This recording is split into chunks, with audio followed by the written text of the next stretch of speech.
Jack, why do you insist on doing this dumb internet shit on TV? I look and see, it's not just me. This place is a fucking joke, man. You're a clown, I quit. So many of us have stood where I stand. We are the young, so raise your hand. So many of us have stood where I stand. We are the young, so raise your hand. They call us problem child. We spend our lives on trial. We walk in endless smile. We are the youth gone wild. We stand and we won't fall. We're one and one for all. The writing's on the wall. We are the youth gone wild. No. It doesn't make logical sense. But it makes yes, of course. But it makes wrestling booking sense. Of course, this makes no sense. Of course, okay, it makes no sense. However, in pro wrestling booking, which often makes no sense, you would do that. It's about making money. It's not about anything else. Wrestling's always been about making money first and foremost. That's it. Yes, I look and see, it's not just me. Last weekend was the greatest weekend in AEW history. This is the greatest week. I look and see, it's not just me. Security, my safety, my life was in danger at a wrestling show. So many of us have stood where I stand. We are the young, so raise your hand. So many of us have stood where I stand. We are the young, so raise your hand. They call us problem child. We spend our lives on trial. We walk an endless smile. We are the youth gone wild. We stand and we won't fall. We're one and one for all. The writing's on the wall. We are the youth gone wild. They call us problem child. We spend our lives on trial. We walk an endless smile. We are the youth gone wild. We stand and we won't fall. We're one and one for all. The writing's on the wall. We are the youth gone wild. Yeah! If you're familiar with how we do things often here on these Wednesdays, it's a lot like one of my favorite movies, Time Cop. What? Fuck you. Fuck you. Yeah! God damn it! God damn it! Yeah!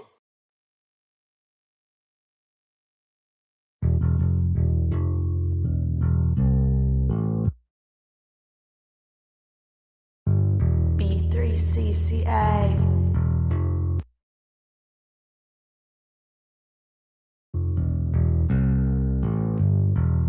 Yeah, my life totally sucks. I hate me.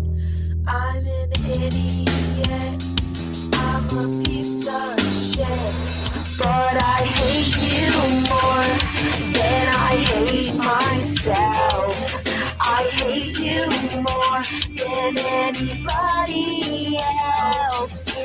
Looking at your face fills my heart with whoa, 'cause I'm a real emo kid and you're a fake sad hoe. You're my nightmare from the nightmare factory. All you do is lift weights and drink energy drinks. You make me sad. The way you act, you're just a jock. Is Paramore emo or is it just pop punk? Now my life is trash and I'm really sad. I'm an idiot.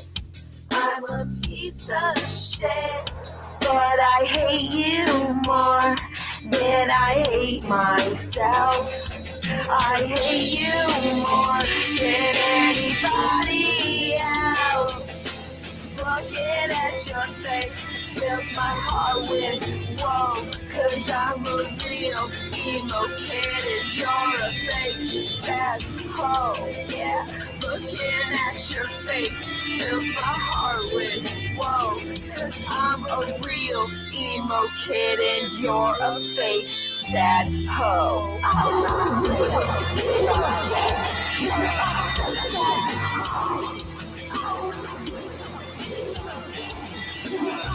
You're a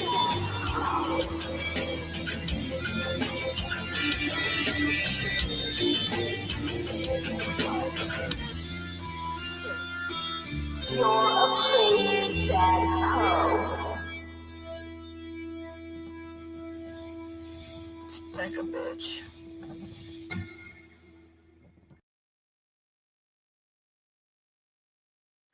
Ooh, what's up, and everyone? Welcome to another eclectic edition of PWT live show Wednesday night. I am your host, the infallible Phil Marks. And let's get into things here. Hope you guys had a good weekend. Hope you guys had a good start to your week. If you didn't get to check in with us during PWT member show, guys, memberships are 99 cents. You already know. Check out patreon.com. I gave early access of PWT podcast episode 102, and PWT pod is coming back with a vengeance. Myself and JJ Alexander linked up, and it will be on YouTube, but if you're on Patreon, you get it like a day or two early, you know, the just the regular pods. And we break down the whole Niccolo Piccolo versus Tony Khan saga, sort of, because it's sort of subsided. So we broke down like Saga 2 and where it's at now and give predictions of what we think is going to come. And we just went through a whole whack of stuff. And it's crazy, hilarious, funny, sad, disturbing, all of those things. So make sure you check it out. Patreon.com/Pro Wrestle Times. Guys, we have tons of news. Okay, we have tons of news.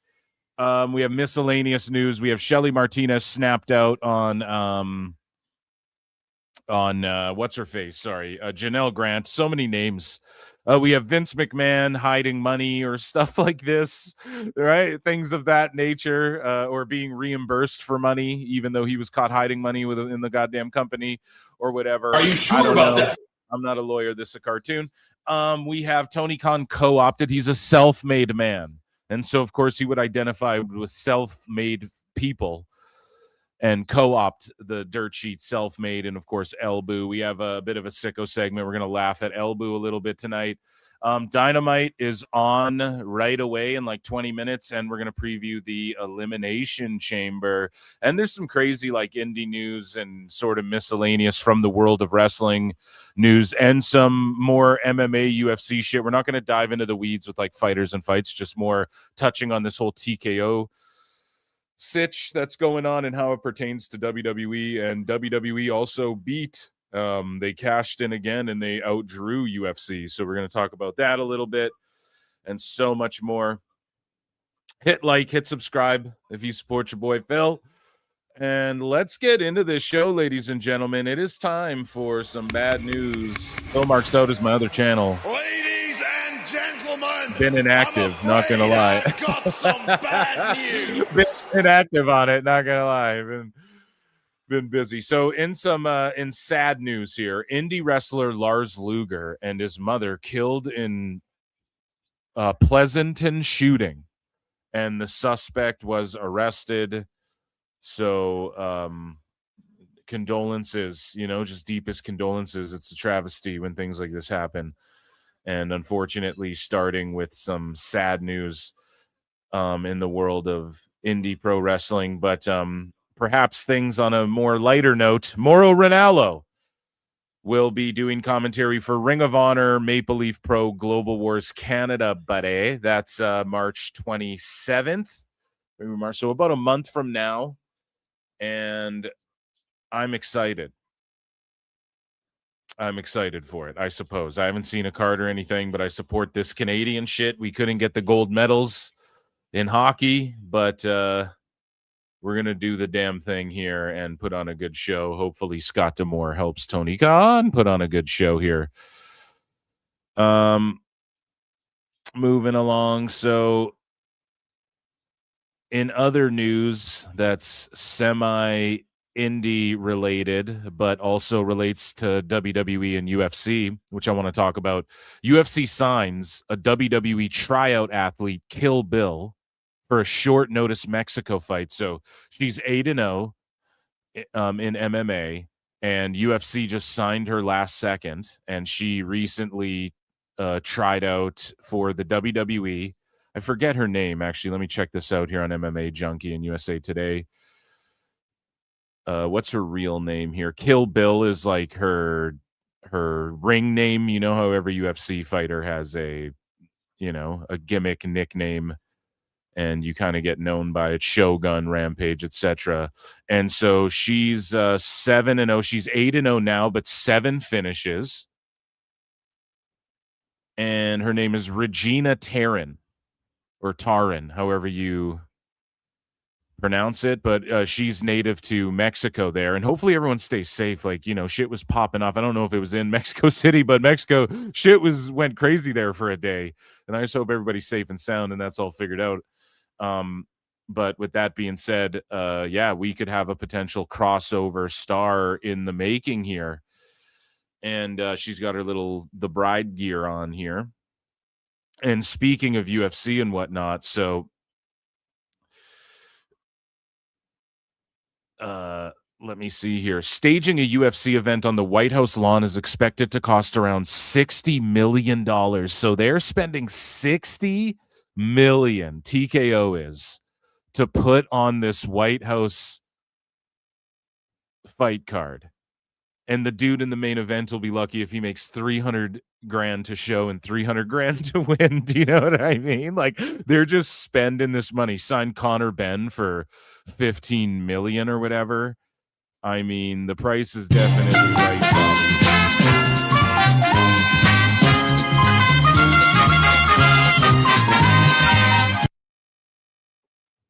So interesting. It'll be like 3,000 seats, or I think 3,000 to 5,000, but they're expected to have like 1,000 set aside for troops and whatnot. Incredible that they're just dumping the money into that when UFC's been incredibly lazy elsewhere, in all honesty. And you have fighters like Sugar Sean O'Malley saying, like, dude, I never even heard of Conor Benn, and he's getting paid all this money for a 1-fight deal too.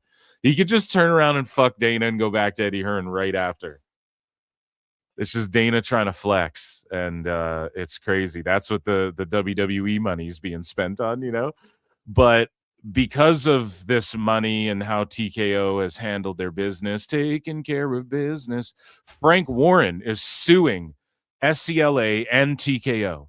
Frank Warren's Queensberry Promotions, are preparing a $1 billion lawsuit against SCLA and TKO Group for breach of contract, alleging a new partnership conflicts with Queensberry's prior exclusivity rights to Saudi boxing operations. And again, Turki Al-Sheikh just does what the fuck he wants to do. He just does what he wants to do, man. So if he's going to put on whatever super fights, he's going to tell Dana when he's got to get shit done and all of these things. So they're being sued. TKO is being sued right now. And again, when you're a major millions of dollars, this shit is going to happen. But yeah, Turki Al-Sheikh, this just stems from, he's like, well, fuck you, I'm going into business with Dana over here, or whatever he's doing, that's all it really boils down to. And of course, WWE is a huge factor in that. Like, just partnering with TKO means you have all this other stuff that sort of comes along with it.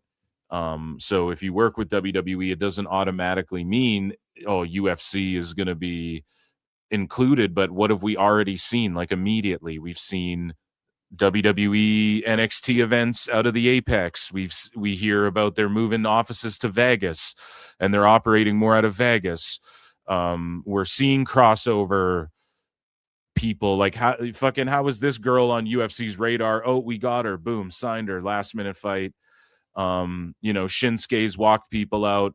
We're gonna talk more about that in a bit, because Booker T actually got a fucking monster pop in Houston, like a huge pop, man, like bigger than most of the fighters. So good for Booker. I can dig that. We'll get into it in a bit. But whistleblower claims Paramount president Jeff Shell leaked details of the $7.7 billion UFC deal. Paramount president Jeff Shell improperly disclosed specific details about the timing, cost, and structure of the public company's $7.7 billion media rights deal with the Ultimate Fighting Championship almost a month before its August 2025 announcement. That's the allegation of leaked confidential data that an outsider law firm is now investigating. So again, more suings after UFC just had to do these massive fucking payouts. Like they just did fighter payouts for like a huge class action or whatever. So moving along here. A WWE filing shows Vince McMahon reimbursed millions in investigation costs. So I'm not entirely sure what this all entails here. This is courtesy of Ringside News. So according to the filing, TKO's latest SEC filing didn't just outline revenue figures. It's also provided new financial details about Vince McMahon and his monetary ties to WWE following the board investigation that ultimately led to his exit. According to the filing, McMahon has reimbursed WWE more than $12 million in connection. Oh, so he's actually paying WWE back for the bullshit he caused them. Not that the money matters, because that $12 million just went into Conor Benn's bank account, but in connection with the special committee investigation that examined alleged misconduct and preceded the lawsuit filed by Janel Grant, as well as his resignation after the TKO merger. The company formally disclosed McMahon's prior control and financial obligations. Vincent K. McMahon, who served as executive chair of the company's board of directors until January 26, 24, previously controlled a significant portion of the voting interests of the issued and outstanding shares of the company's common stock. So the filing explains that McMahon agreed to make certain payments personally and that those payments are accounted for under SEC guidelines. So boom, he's paying back WWE, which is actually a W, right? Vince McMahon. I don't know. He's getting a slap on the wrist. After the car crash footage came out too, like that's crazy. How he just swerved the whip into a fucking, just oncoming traffic, does some barely makes it out, Fast and Furious type shit. Oh, I'm a stupid idiot, pal. God damn it, that's never happened before. I fell asleep at the wheel. So, yeah, he's paid them back a little bit. But here's Thirsty Thurston. So Brandon Thurston had this to say. And this actually has to do with WWE generating $1.7 billion in revenue. $1.7 billion. Beat the UFC. WWE did. Meanwhile, rewind like a decade, not even a decade ago. Maybe like about a decade ago, roughly, give or take. And Jim Cornette's ranting about how, and shout him out, he was absolutely right. But really think about how popular wrestling's getting again, or at least how much revenue they're able to generate, what people are willing to pay to see it, which obviously is a testament to what they're offering as far as like the talent and superstars and the actual matches and the drama and all of these things, right? But Jim Cornette was talking about like UFC is now the pro wrestling, and that's why they're drawing, and that's why they got all the fucking eyeballs, and that's why da-da-da-da. So it's impressive that WWE is able to pull this off. I'm sure some financial nerd could come in and be like, well, actually, Phil, the fucking merchandise in MMA doesn't work the same way as I'm sure you could break it down, but it's interesting, man. Wrestling's so back, but we're going to talk more about that in WWE news, but the TKO COO, Mark Shapiro, and this is from Thurston. So Mark Shapiro rolls out new jargon. Site fees do not fully capture the range of incentives. Going forward, they'll be known as financial incentive packages, or as we like to call them, FIPs. So FIPs, financial incentive packages, going forward. So site fees do not fully capture the range of incentives. So going forward, they will be known as financial incentive packages. So does that mean like fees on top of fees here? This guy asked Grok. This guy named Big Brain 99999 asked Grok, how ironic. So he goes, Grok, what are site fees and what is the context? So in TKO's world, site fees are cash payments plus other incentives that cities, states, or venues pay to host big events. They are high margin revenue. Context. From today's earnings call, Mark Shapiro said the term site fees is too narrow. So they're now calling the full range financial incentive packages. This ties in a strong live event growth. They highlighted verse 2024. E-drones? Yeah, dude, FIPs, dude. If you're not down, bro, WWE has the highest FIPs, bro. Yeah, I don't know. That's just wild. They're just nickel and diming every last fucking thing they can. If they can figure out how to fucking tax the oxygen in the building and charge you a fee for that, they'll fucking do it. If the arena, if the venue's not an outdoor one, they'll figure out a way to do it. You know what I'm saying? So in other fight news, Floyd Mayweather versus Manny Pacquiao 2 is officially set for September 19, and Mayweather's taking on Mike Tyson in an exhibition. What the fuck? Mayweather's just committing, as he puts it, highway robbery, because I don't know how real these fucking Netflix is going to have to do some work, and hopefully this Gina Carano Ronda Rousey fight helps, you know, sort of rectify some of the cheesiness. Like, there's been some good fights on Netflix, but just some of the phoniness I feel like we've seen. They're gonna have to get that back. And Mayweather versus Pac, I mean, they'll throw. I don't think Pacquiao's gonna like phone it in or take money to fucking do a little exhibition. But is it an exhibition or is it an actual pro bout?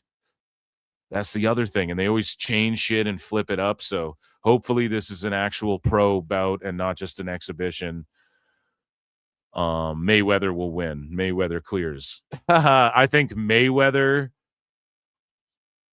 will beat Tyson in their exhibition as well, like in public perception, because he'll just touch him up a bunch of times and Tyson won't really get him. Like, you can't. And here's the thing.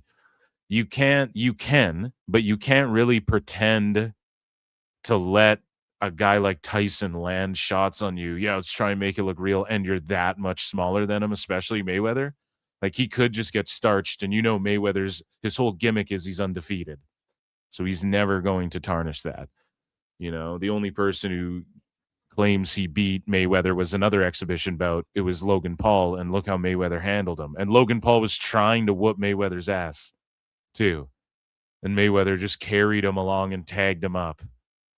Like, if pound for pound, like if they're the same size, he'd have starched Logan Paul's ass. So Mike Tyson is like, can barely move. He's just going to get touched up a bunch. Whatever. I said we're not going to get off in the weeds with the fightings and all of that, but here we are. So in other indie pro wrestling, fighting / indie / international, and all of these things combined into one, former UFC and Ryzen champion Jiri Prohaska, who you've seen at WWE events, he greatly appreciates pro wrestling. He's a huge Lucha Libre fan and just WWE fan. And he's linking up with CMLL and Maple Leaf Pro. And he was in attendance for Lucha Libre Wrestling Promotions CMLL a few days ago. And it's undeniable, like, CMLL is hot in Mexico if you're an Uber Mark, and they're doing the crossover shit with MLP. And yeah, Jiri, shout him out. If you are ever like, what fighter do I look up? Like, I'm a pro wrestling fan. I want to look up a fighter. Jiri. He's just so entertaining. His fights are always the most chaotic, reckless. He'll get dropped 7 times, then come back and fucking KO his opponent. He's like, he trains out in nature, and like, I don't know. He's a modern samurai, and he's there with Giselle Shaw. So it's just cool to see him showing love. I should have put the Booker T clip in here. We'll get to it in WWE news, but he got a massive pop again at UFC Houston. But Premier Wrestling Federation, PWF Live, the king of old school, Steve Corino, made a surprise return to professional wrestling after more than 5 years to challenge Caitlin Marie for the PWF championship. And Corino fucking won. And he's the first ever 7 times PWF champion. and he's there to stay in PWF exclusively. So wasn't he working in WWE, or isn't he working in WWE? And it's crazy. Everybody predicted he was going to be in 2K26, and then he fucking wasn't. And it was such an Liar! I don't know, guys. You want to talk about how 2K26 is kind of fucking... Let's talk about it. I don't know. It looks fun, like the ragdoll physics and all that sold me on it, and the Monday Night Wars shit. But yeah, in other news, WWE adjacent news, here's Brock Lesnar's son, and other sports, I suppose. His son, Turk Lesnar. So his kids' names are like, I think Maya's the one, and then I think one's like Duke, and then one's like Turk. Well, one is Turk, but the other one's like Dirk or Duke or something, and they're just the most like jockish names ever. This kid's a ginger, and he fucking rules. He's, I don't know. It's just he's dominating hockey. His kids are all dominating their sports. His one son's a football player. Maya's got like shot put records, and I don't know. Get them all NIL deals right now. No, they can go to the NHL. Or this guy will, you know, the other dude, maybe CFL, maybe NFL, maybe pro wrestling, fall back on them. Maybe he wants to fight one day. I don't know what Maya does. She'll go to the fucking Olympics, I'm sure, and get sponsors from Nike and all of these sorts of things. But this Turk Lesnar kid, like, go to the NHL, make millions, don't pro wrestle. Boom, big hits too. Oh, and he's a snipe. He's a snipe. Can you walk me through that third bingo? I don't know. I just got it from, who was it? Beersy. And I don't know, I just kind of ripped it, and it. I just love how he fucking talks Canadian, bud. Far down. So. Cue the highlights. Lots to come from the fellas. Good job, boys. He just ripped her, bud.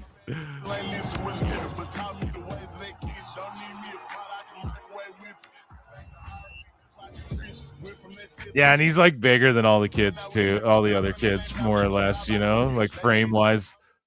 Yeah, good for him, man. That dude's gonna be a problem in the NHL, man. I'm telling you. Oh, hey, they're in fucking Saskatchewan, dude. These guys are Team Canada all the way, dude. We got Turk Lesnar coming at your ass 2030 or whatever. When's the next Winter Olympics? We're coming for gold, dude. We got the fucking Lesnar clan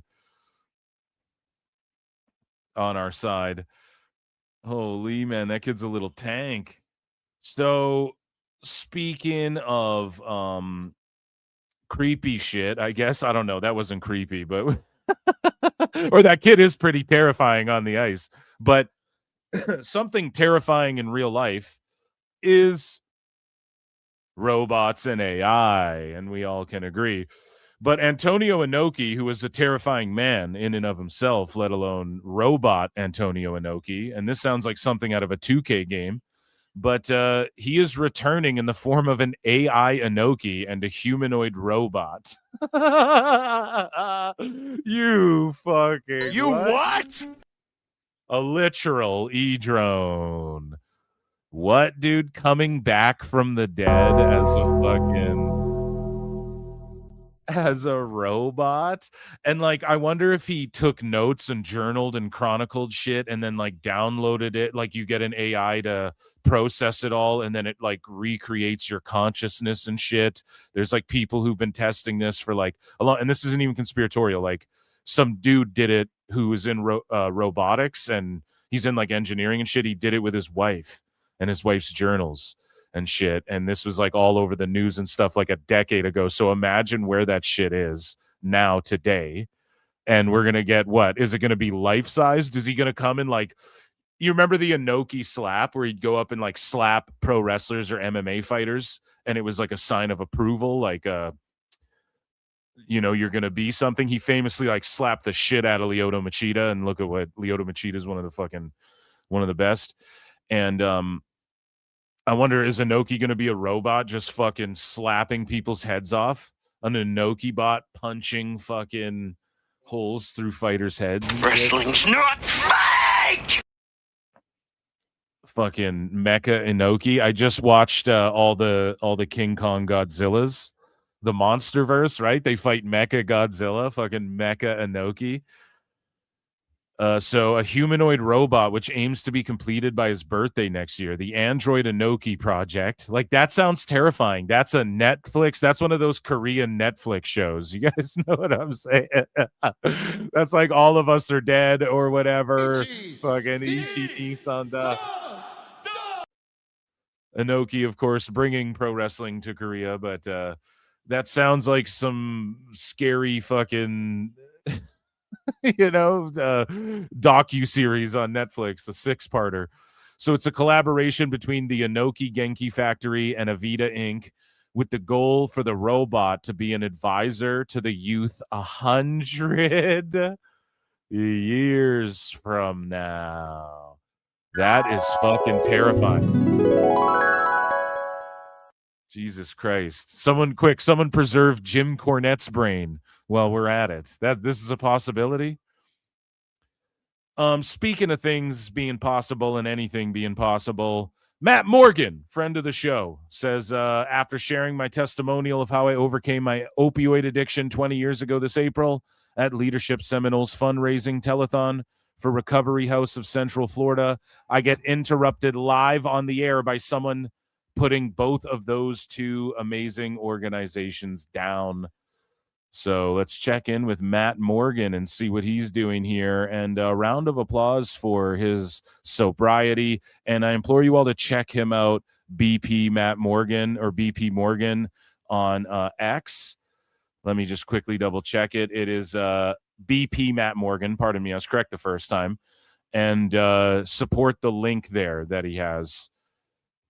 Because they're raising money for like recovery houses and whatnot. Myself 20 years ago. And support for people. Or whether they're about to lose their home, to lose their family, lose their life, most importantly. And he gets confronted by some mark here. So a huge shout out to Fritz Voltaire, Mr. Carr over there at the Recovery House, Central Florida, but also Leadership Seminole Class 35 for being able to put on. I don't know. I see Triple Cup Tone was over here chilling in the back. I wonder. Everything that, excuse me? Like you've been yapping nonstop. You have something to say? I've got something to say. Hang on, guys, it's okay. Oh shit. Security, he's good. Security, he's good. My personal opinion. Security, he's good. Security, he's good. Selling the game. The blueprint. I think Leadership Seminole is stupid. I think they're organizations that help no one but insignificant Boo! Boo this man! Insignificant bums like you. Oh, you fucked up. You fucked up. You fucked up. You fucked up. An idiot, meathead, professional wrestler. You fucked up! You fucked up! You fucked up! What are you gonna do about it? Hey. So on behalf of Leadership Seminole Class of 35. It's a bit much, sir. I'm not done. And Recovery House of Central Florida. It's a bit much. Especially then. Now watch this bump. To you, a brand new table. Oh, you know that felt good. You know Matt felt good doing that. Let's give it back up. Now back to your regularly scheduled program. Oh, he no-sold it. He popped it. Oh, no, he fell back down. Good. He was selling it. I was like, this J-Brone just no-sold the choke slam from the blueprint. How dare you? Michael Drouillard has been a member for 17 months. It's Mecha Inoki. Yes, dude. Absolutely. You're entirely right. Mecha Inoki rules.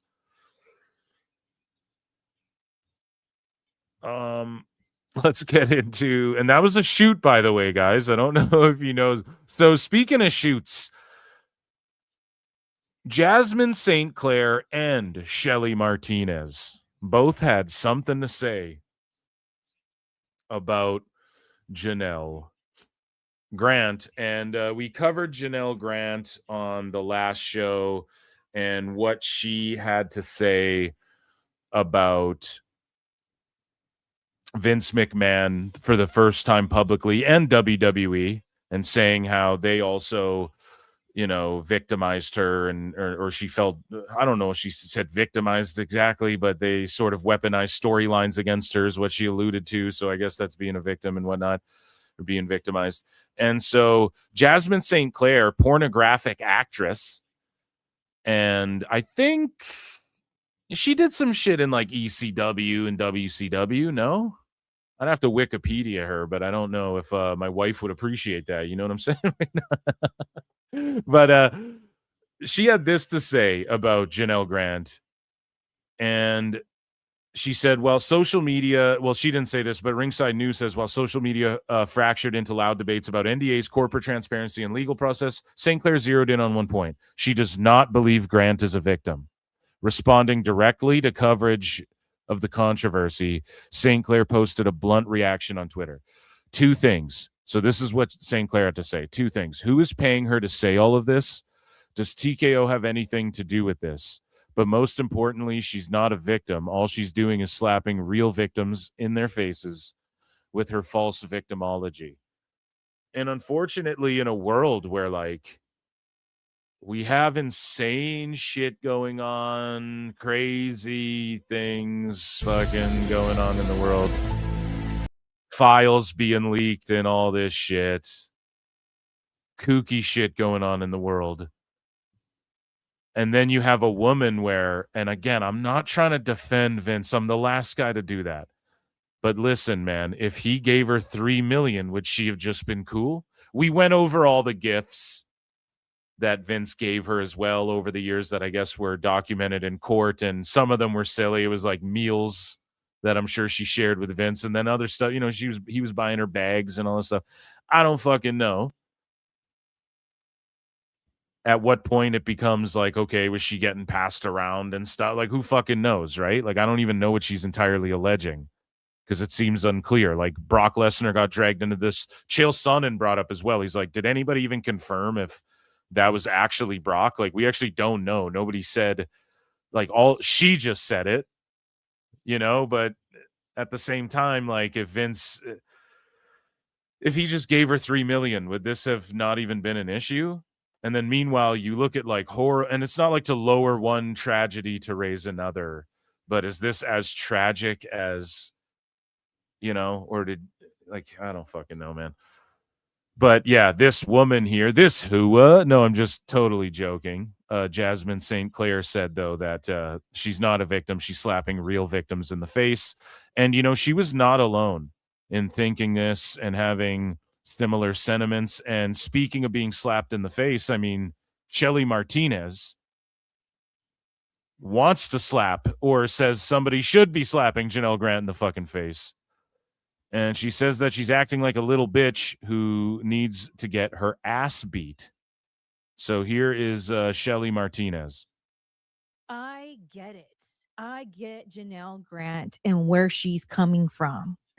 But I'm here to say it's a choice. And she chose to have this arrangement with McMahon.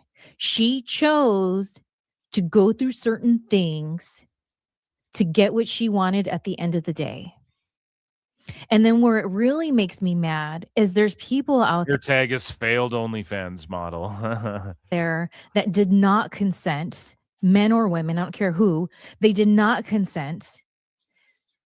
They get taken advantage of against their will, and then their jobs or whatever it is now in jeopardy because they need to be quiet.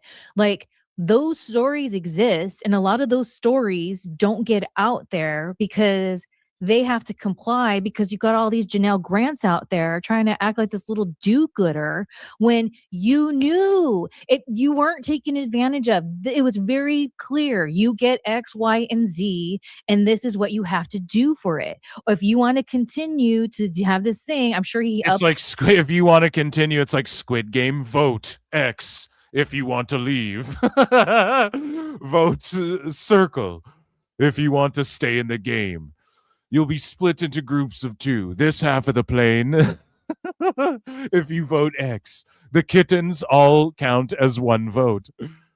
The ante every time they like renegotiated. So I remember when Vince is like, I was giving kittens away to my friends. That's when she wanted more things for herself that are going to be more expensive, because now to her, that transaction, that currency, it needs to match. So, oh, if McMahon, you want me to do that now? Well, then guess what? You're getting me a BMW. That's where you see the currency rise on both ends. It's a deal. It's a transaction. And it makes me angry to no end that she is playing this part, and maybe she's a industry plant. I don't know. And what's all that about? Like, why do both of these girls think she's an industry plant? Like, where does that come? What does that do? I think you can go, okay, she just wants money, or okay, she really at one point felt victimized in a way that like you might not understand. We don't know the nitty gritty. But then it's like she's an industry plant to what? Distract from like fucking other files that are being dropped. Lock all these people up. God damn it. I'm tired of this. Lock all these motherfuckers up. Lock every one of them up. What the fuck is going on? There's also that twist. But either way, this lock El Clone up. He's too saucy right now. Video made me so mad to where I was goofing around in my head about how we can make light of the situation a little bit here on our show and make El Clone kind of rules. Not even gonna lie. Different than everyone else. And then immediately Janel Grant took that away from me with her damn nonsense and what she has to say in that video. And I'm a woman, and I'm a woman that has had shitty things happen to me. I don't like that girl. I don't like that girl. She's like, I had shitty things happen to me on my head too. What the fuck? But she says she's acting like a little bitch that needs to get her ass beat. Well, I don't know. She needs to get her ass beat. I already did that. That's why she's suing me. No. Okay. That, ladies and gentlemen, was miscellaneous news. Oh my goodness, what an excellent segment that was. Ladies and gentlemen, I'm afraid I've got some bad news. Pardon me. My goodness.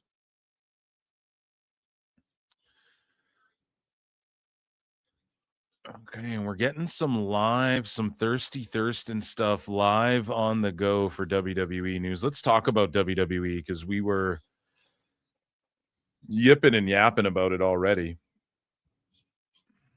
a little bit earlier. Yeah, El Clone, what do you guys think? Mox just seems like he's having one of these sloppy, he doesn't give a fuck matches against El Clone. That's the problem. And the crowd just seems very, very quiet. Maybe it's just me, but well, they're chanting one more time now. Or at least a chunk of them are.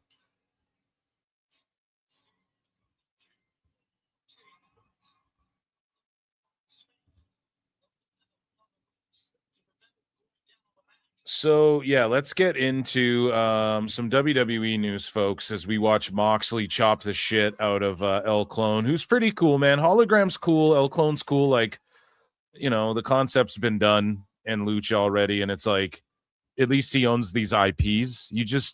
Tone needs to start coming up with some characters. You know, where's his Undertaker? Where's his guy that it's like a unique, it's not some guy from the indies who gets to keep his name, but like, here's a guy that was good on the indies and no one knows who he is, and I'm going to fucking give him a gimmick, and here's one of my wrestling ideas. And I'm going to book my creation into superstardom, right? That's what makes a good booker. That's another element you just don't see at all in AEW. Let's get into, though, before we start roasting and ripping and ravaging AEW, let's get into WWE news, ladies and gentlemen.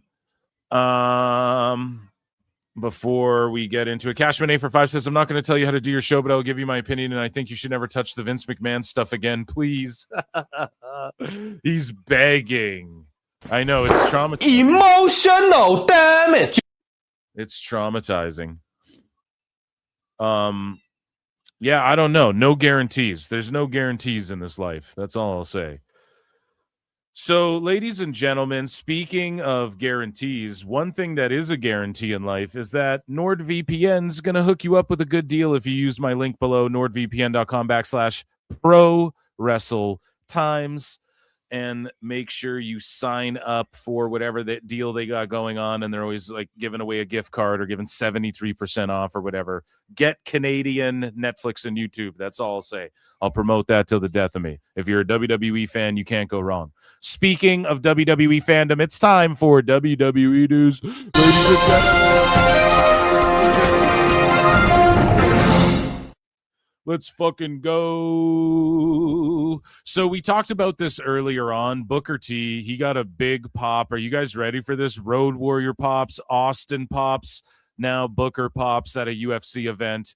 And I'll tell you, I watch all the goddamn UFCs. The wrestlers who get the biggest pops have been Rey Mysterio and now Booker T. It's a quick clip. Oh, yeah, man. They like cut it off there a little bit. And they were in Houston. And so, of course, he's just beloved. And, yeah, Sean Strickland got a good KO finish over Fluffy Hernandez. But, yeah, listen one more time, and look how happy Book is. And, again, this couldn't have come at a more choice time, like right after Dave's dumb ass fucking and his the Observer newsletter, and Brian Alvarez spends all this time shitting on NXT, and then they're sitting there shitting on Vic Joseph. Brian Alvarez was literally like, and Vic Joseph is on that list. Then you have Dave Meltzer and his dumbass voters hating on the Booker young T. superstar, babyface, the former heel thing. So, and then you see like fight fans, sports fans, real people. Look at that. I mean, come on. That just rules so hard. And we didn't even get Harlem Heat in 2K26. Like, what the fuck is going on with that? Speaking of what the fuck's going on, man, there was a lot happening on Raw and NXT. So let's go through these things chronologically. We were actually, we're not. We're going to go to NXT first because we're talking about Book, and he is, more closely tied to NXT, I would say, than anything else. Then we'll talk about Raw a little bit and what went down there, pardon the scrolling. But Miles Bourne beat Ethan Page and became the NXT North American champion. And again, it was one of these events where it was a changing of the guard in NXT. Let's take a listen. These videos are glitching out here. Bourne did it! DKO's got fucking strong arming me. They're doing a blackout. They're doing a blackout on PWT PLEs. The fuck? But he won the title, and good for him. The title is going to help elevate him. Ethan Page elevated it so much to where now it's going to help elevate Bourne. And maybe Ethan Page will go main roster. Maybe he'll become NXT champ again. Who fucking knows? But there was a changing of the guard, 3 title changes, essentially, and or 2 or 3. And, I mean, Brian Alvarez was melting down about it with faux fucking outrage again because, like, his humiliation ritual continues where he has to shit on NXT. And I think they're going to call more people up. And if they don't do that, it doesn't matter. But we're having titles switch around a little bit, and we're starting to see the younger guys, like Ethan Page has done all he could do, I think, and it's time to move him up to Raw or SmackDown. But Shadow Bourne, he deserves this. NXT North America! All that training, all those moments. With that beautiful custom maple leaf right there, bud. So Zaruka is over. So JC Jane retained. So she retained her title, pardon me, but the breakup happened between Zarya and Soul, and then of course you get the match out of that before inevitably Soul goes up to the main roster. Let's be real. And then Zarya will go slide into that NXT Women's Championship position. and then Jane can maybe drop it to a babyface down the line. But think about it. You get like a big match for NXT between these two girls that doesn't even need either their singles titles for the women or whatever. So NXT still doing great shit. Those who don't get it, I just fear they don't get it. And it's not one of these pretentious things like they're doing well in the ratings, right? It's been a success for CW. We can look at the people who are becoming stars, the years of stars that NXT's produced. You can't tell me Sol Ruka doesn't clear like most people in the wrestling biz, let alone like, oh, she clears AEW. She clears some of the main roster too right now, you know? So as far as just like her aura, the way she carries herself, her ability in the ring, the whole package. So people hating on it, I don't understand it. Is it the most brilliant wrestling of all time? I don't know. Maybe you could chalk it up to that if they keep producing stars the way they are. Not going to lie.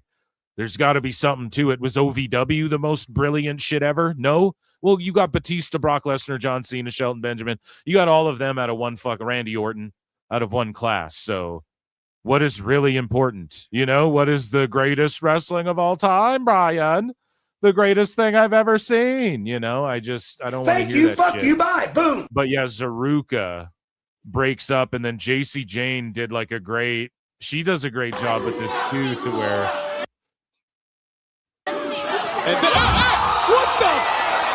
so the spear happens, and then the F5 happens, and then JC Jane is like, oh my God, and Zarya's kind of like backup bitch to JC and her crew too. And then Soul's all fucked up, and then JC Jane quickly wins the match as like the graphic comes up and the Progressive Women's Championship. Again, it makes it feel like it's something that happened in the heat of the moment. Like it seems like it is a shoot that it happened for real. And then she cheers, like JC Jane's just brilliant in the way she sold it. She's like, oh my God, I did it. Like it was a real title defense. Is a good thing in a way, because you just like, it was over. Everyone was like, what the fuck? Everyone's standing, what the fuck? And then the way Jane's selling it, I did it. Like it's some big deal. Like she did anything. That whole thing ruled. Everyone was on point with that.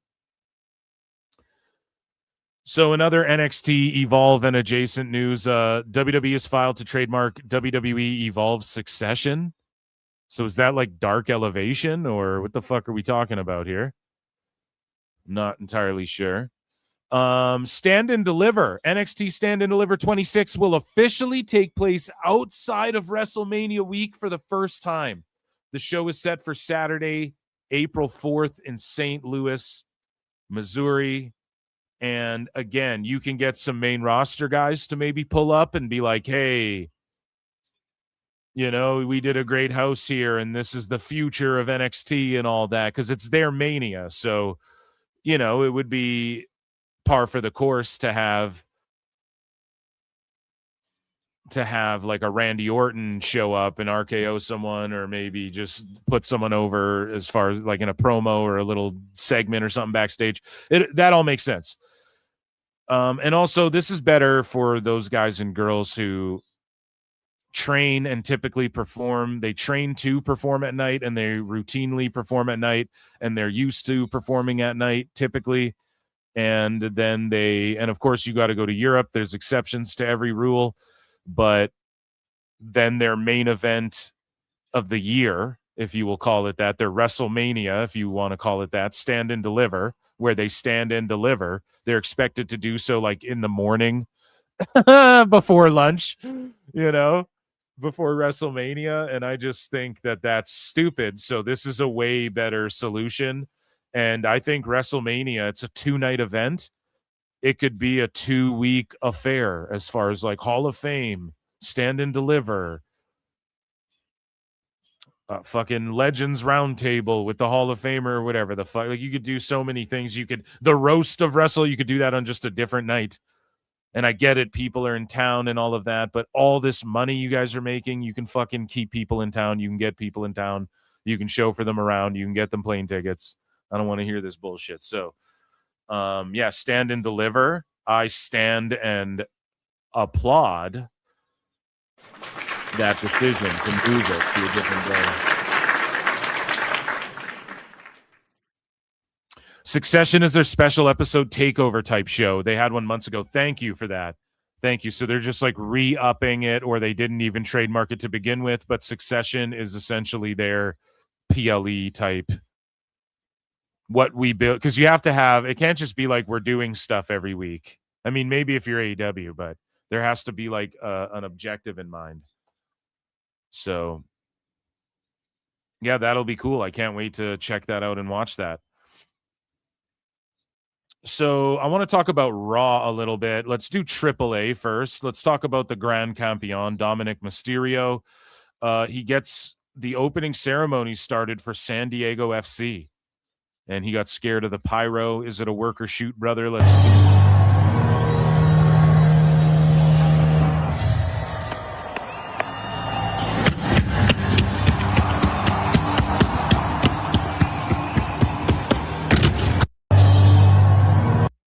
Good stuff. I don't think he was scared of it. He just plugged his ears. You don't want to get your ear popped, do you?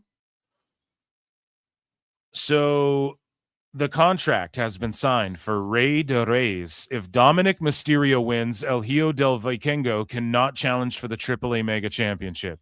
If El Hijo del Vikingo wins, Dominic Mysterio leaves AAA forever. Now, this type of like loser leaves Mexico stipulation is amazing. Wrestling's not fake! There's huge stakes for both guys. And I don't know which way they go with this. I really don't know which way they go. Dom could always, as a heel, turn back on like the I'm not going to be in AAA type thing. But then why do the stipulation, right? I just really don't know. And I don't know if they won't ever allow El Hijo to win the title again, but maybe that is the move because they want to bring him to like Raw and SmackDown and shit, or do you think it benefits them more to just keep him in AAA? Or does Dom just leave AAA because he's already like a main roster guy anyways, and he needs to focus on his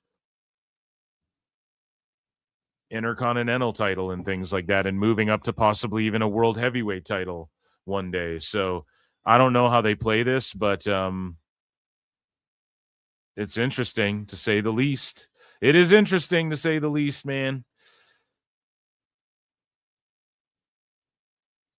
So Mr. Iguana reveals that he created his gimmick in SmackDown versus Raw ahead of his video game debut in 2K26. So he revealed that he, in PS2 SmackDown versus Raw, he created Mr. Iguana. And he gave some more like context to it and said that his finisher was the Shining Lizard. And he did like a Shining Wizard. So I don't know if he breaks that out IRL. I don't think he just does like head scissors and Hurricane Ranas and shit. So on Raw, some interesting things went down. And one of those things was Cody Rhodes getting exploded by his own pyro, Jeff Hardy style. You guys see that? They Goldberged him, man. Look at that. Boom.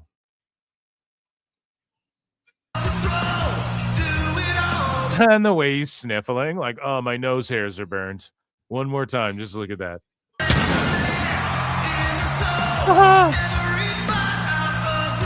That kind of rules, actually. But yeah, they just Goldberged his ass. Another thing that happened, and we broke this down live on Member Monday, but just to sort of follow up, Bronson Reed injured himself. Here's where he injured himself. So I broke this down again. It's like if you walk up to a punching bag and you throw a punch and you're like try to be all limp wrist about it, you're going to like tweak your hand. When you're a guy that size and in pro wrestling, you have to like fake hit him off of the pin. So like Bronson Reed's not flying in with like a flying punch to Americano's body or fucking, he's not actually laying the punch in. If he did, he probably wouldn't have blown out his fucking arm. But the fact he like has the rest of his weight pulling on this like limp arm touching this guy, just a weird freak accident. And that's where these injuries happen. That's when they happen. That's how they happen. It's always something like you don't even really notice at first. And then you're like, oh, fuck. The next day you're just all fucked up. So he hurt his shoulder, they were saying. I think it's actually his bicep they announced on the show. And you can see it here, his biceps jiggling big time. And you can kind of see like a bit of an indentation or something, I want to say. But also he's a chunky man. So I just don't know if, that could have just been skin. That's all I'm saying. But you can see it flopping around, and he's looking at him. He's looking at his bi or like his elbow. They thought it was his shoulder, whatever it was. He's like, something's fucked up. And he's just laying there, pain probably settling in once the adrenaline starts wearing off. And I wish him a speedy recovery. But Corey of Bodyslam.net said they called an audible. Shenanigans were supposed to go down, and Reed was expected to go over in that qualifier. So I guess Bronson Reed was supposed to be in the Elimination Chamber. Again, I don't really know. That's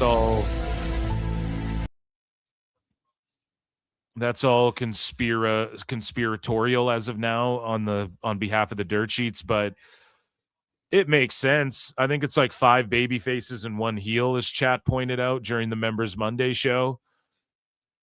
And it's just incredibly unfortunate. And yeah, the vision is just cursed. There's like a curse with it, an injury curse.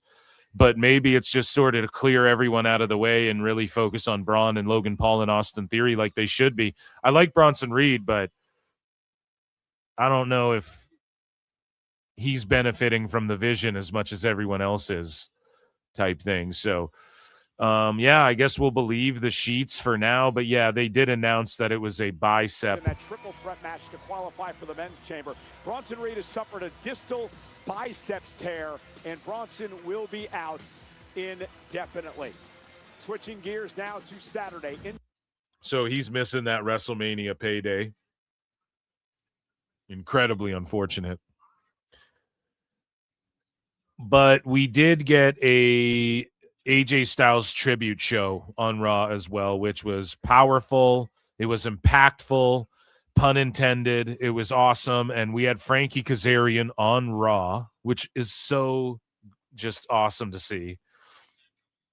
And we got Abyss in gimmick. That man, Frankie Kazarian, who's had so many battles with AJ at TNA, and then Abyss is here, won the tag titles. Can you guys believe that he walked away from fucking... They were going to bring him in. He was going to be Taker's WrestleMania opponent. And I don't know if they had him beating the streak, but he was going to go out there and wrestle Taker, and he backed out and stayed in TNA and stuff. And now he's like an excellent producer for WWE, an agent, whatever. I'm not sure his exact job title. I'd have to rewatch Unreal. But how unreal is it that Kazarian and Abyss are here having a little moment on Raw amidst this TNA partnership, and it's just cool to see. And Kazarian's going to have a job in NXT and producing and all that shit. And you see Borash, you see Bobby Roode, some of the guys that are backstage there, who are credited with doing some of WWE's top shit. And it was just really cool to see. The kid in me was marking out. Phil S. marking out over Abyss. And he was a tag champ with AJ Styles. AJ Styles trending right now, by the way, over Dynamite, which is crazy. And speaking of which, he laid the gloves down. It's official. He's going into the Hall of Fame, ladies and gentlemen. Chat, round of applause for AJ Styles. Thank you, AJ. His career. There's people butthurt about this. There's sickos who are mad about it because they wanted to see him wrestle Will Ospreay in a rematch from a decade ago when they're older and slower than they are. Like they can't even do the moves that they used to fucking do. Why do you want to see it again? It's just such old moves. But applause for AJ. And AJ definitely retiring. And yeah, I told you guys when I saw him on that Stephanie McMahon pod, and then he read that letter from his wife, And then she was in the front row and he dedicated everything to her. And it's like, yeah, you just go home to that. You know, she fucking held you down. You go hold her down and make appearances, work backstage, do your thing, show up in TNA here or there, become AJ Styles, the GM of Raw or something, where you can work super limited dates and things like this down the line. I bet things like that could be in the future. Like, he's definitely going to get in the ring again with his son one day.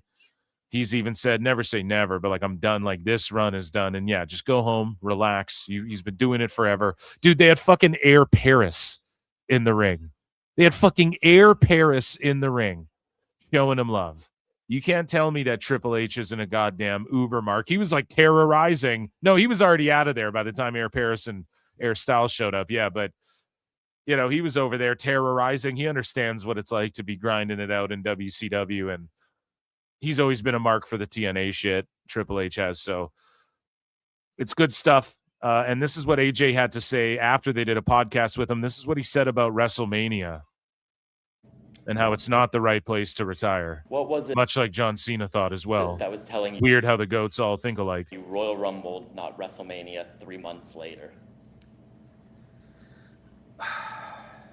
It was coming back from an injury to WrestleMania, to a match that didn't, to me, have much build.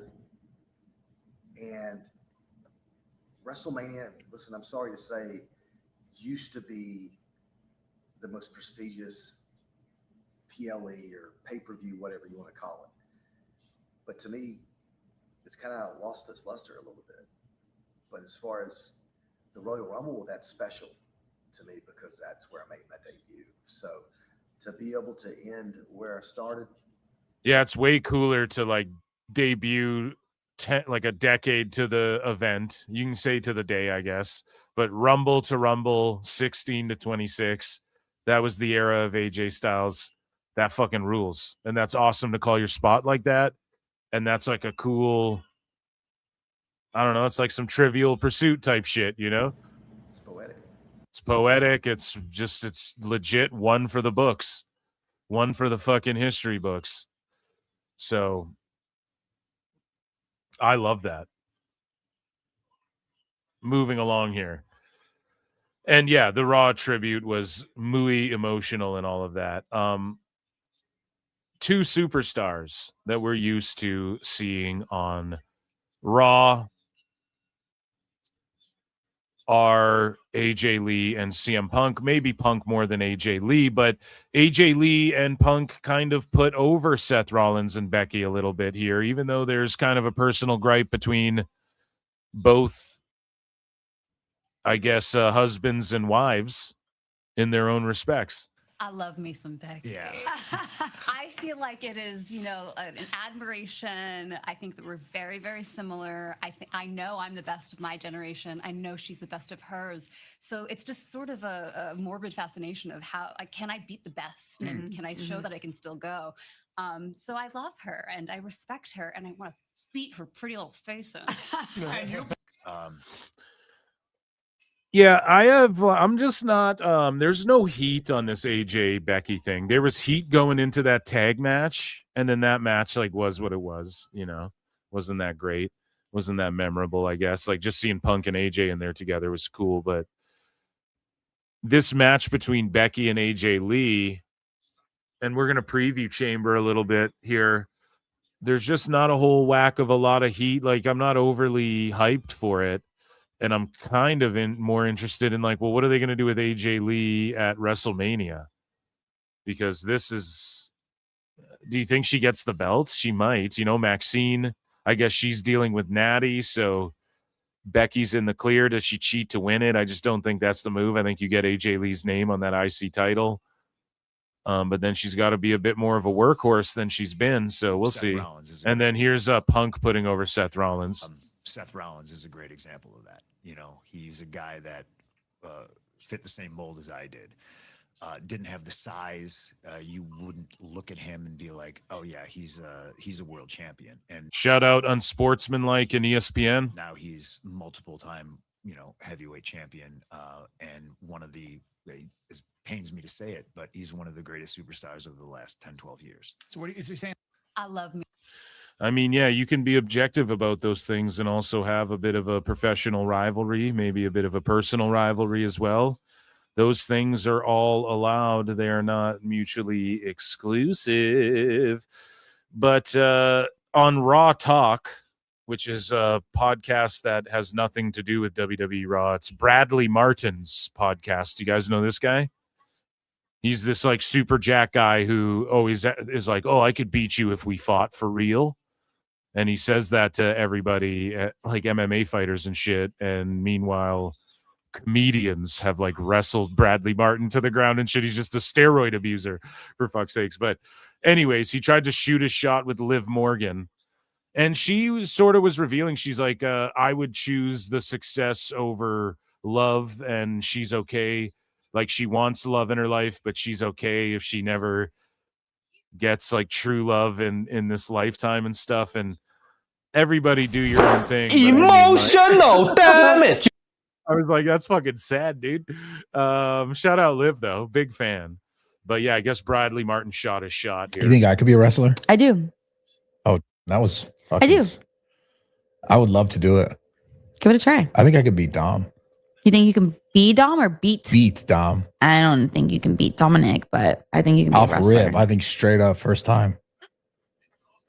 The way she's like, fuck out of here, dude. Liv rules, and that's awesome that she just keeps kayfabe going with the Dom thing. I'm trolling. I think I'm gonna come in there and take you. Take me what? From him. I think the reason why you had no one else to say earlier because I wasn't there. What do you mean? Like if I was in it, then you would have said me. Oh, you think so? Yeah, 100%. Easily. You might be in for a rude awakening, pal. Oh, look over, you're like, nah. I would love to see Damian Priest fucking stretch this dude, or JD McDonough stretch this dude. Yeah, that seems so fun though. It's a lot of- You think I could? So in other Raw talk, I suppose, and other thirst cast situations, we had Trick Willie gang, Trick Williams, with his lemon pepper steppers. Okay, let's talk about it. And he was on the news or Wave, whatever the fuck this morning news show is. And he's doing press leading up to Elimination Chamber. And he, because of showings like this, he could be positioned as the face of WWE one day, as Wrestling News Co. points out, which I agree with. And these hosts talk about Thirstcast. These ladies, Lash Legend, gonna fucking double chokeslam these bitches because they get a little thirsty over Trick Willie. In the studio is WWE superstar Trick Williams. Oh, let's talk about it. Making an entrance Let's here. talk about it. Trick. How you doing? That's how people, when you enter the stage, they Whoop say, that- whoop that Trick. Whoop that trick all around the world. We global. You're Germany, London, Montreal, That's Saudi amazing. Arabia, everywhere. Wow. So you've been all those places? All those places, and we whoop that. You know, a lot of people don't speak English, but they know 3 words. Whoop that Trick. They Whoop know that it. trick. Let's That's talk so about cool. it. Well, how in the world did you get into this? I mean, obviously, look at this. Did you? He's such a throwback, but it's so refreshing and new to see like a throwback done properly, you know? You always dress like this? So you want to break down of the fit? Is that what you're saying? Yeah. Okay, well, let's talk about it. We got the mink coat. You know what I mean? Limited edition. You Yeah, can only it's find very- it. Go ahead. Very, ooh, Don't hurt yeah, yourself now.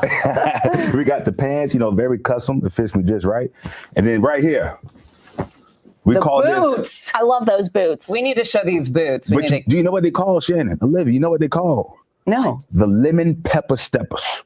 Stay with me. The lemon pepper steppers. Every single Friday, I step into your arena. I come into the Yum Center, the KFC Yum Center, with my lemon pepper steppers. We need some of those. We never get to show off our shoes on air, but we need some lemon pepper stuff. I like the swag though. You mean you look? Yeah, you know what you're doing. You know what you're doing. Well, yeah. we got to kick it up a notch. Let's Okay, talk so about how did you get into this? Oh man, so I played football. Okay. 20 years. I played at high school. I went to Hampton University, transferred to the University of South Carolina. Then I went as a. Oh, there you are. Playing football. Uh-oh. Yeah. How'd y'all find Is this? that you? How'd y'all find Is this? that you catching That's it? me. 29. Hey, look, I'm still talking trash. Look at me. Yeah. Look, I'm the biggest trash talker since Muhammad Ali. I know we in Louisville. You know what I'm saying? Right. You know, that's what I did. I taught. Hell yeah, man. Trick is that dude. I mean, go and check out this whole clip. I'm not going to play the whole thing. Wave, whatever the fuck this is.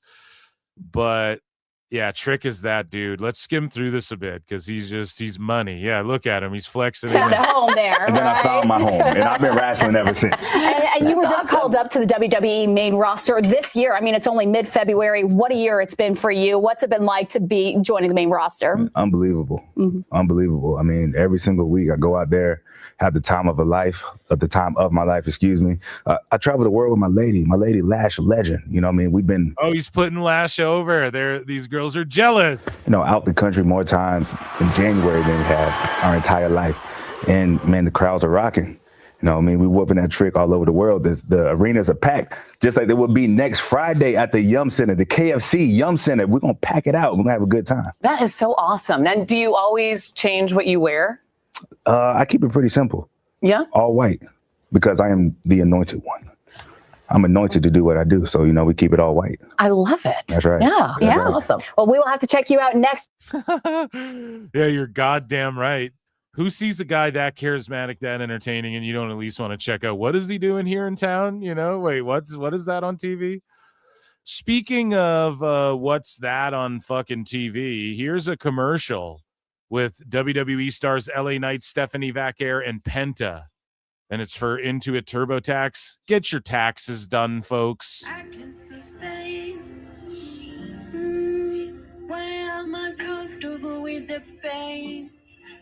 So is she lip syncing there? I think she's lip syncing. I've got no one to blame for my unhappiness. No, baby. I got myself into my own mess. No way. Maybe they're not. These hours pass me by. Baby. Taxes was painful. Don't you know this will change? This will go your way. I'll take it from here. Now taxes is a local turbo. Now, does he get her to hit a cero miedo? Chat, yes or no? Does he fucking ones in the chat if you think he's going to get her to hit a cero miedo? There's 6 seconds left in this ad. If you think he's going to, ones. If you don't, twos. Let's go. Tax expert ready to tag in and file for you. No cero miedo. Oh, cero miedo, dude. I thought for sure she was going to be like, I'm not scared of these taxes. I ain't afraid of no ghosts. So, speaking of not being afraid, a lot of people are doom and glooming everyone about Vince McMahon quietly exploring WWE buyback with Saudi backing. Now, this has been debunked innumerable times, and not only that, but as Thirsty Thurston covered earlier in the show, as I talked about earlier in the show, Vince is like paying back money to WWE right now. So he ain't trying to get a job with them. He's paying them back money for the damages he's fucking caused. And maybe some people are seeing that and the dirt sheets just don't know what the fuck they're looking at. And so they interpret it as fucking he's trying to do a buyback with the Saudis. I just don't see that ever happening. And the Saudis already invest in TKO and UFC and shit. So like it's an investment for them to put on these events as it is. So again, the same way WB apparently owns a bunch of AEW, a significant amount, enough to where they have some pull. The Saudis, do they even have to disclose? Yeah, I guess because it's public. Everything's public with WWE. But if you follow the money. I bet there's like, have they not invested in it? UFC's already co-promoted events. So when they can just take it event by event, that's sort of the beauty of combat sports. And I think pro wrestling as well. Because Dana White was always like, I'll never co-promote. Like he never got Fedor in the UFC because he's like, I'll never co-promote an event. But then he co-promoted with Saudi when it came down to it. So I don't think they need to buy WWE. They can just co-promote with it. And however they work that deal out, it seems to be beneficial for everyone involved. And Speaking of the UFC and WWE, come on down. 2025, they crushed it. So if you're a fan, if you're a TKO stockholder, if you're a fan of when WWE makes money,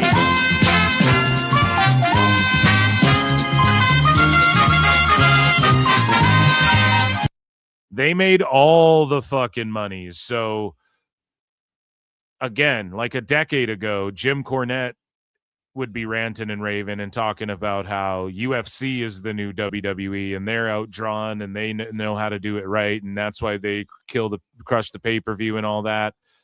Well, WWE was able to, and perhaps it has to do a little bit with, what did Mark Shapiro call it? FIPs? Flexible whatever it was. I'm going to butcher it, but FIPs.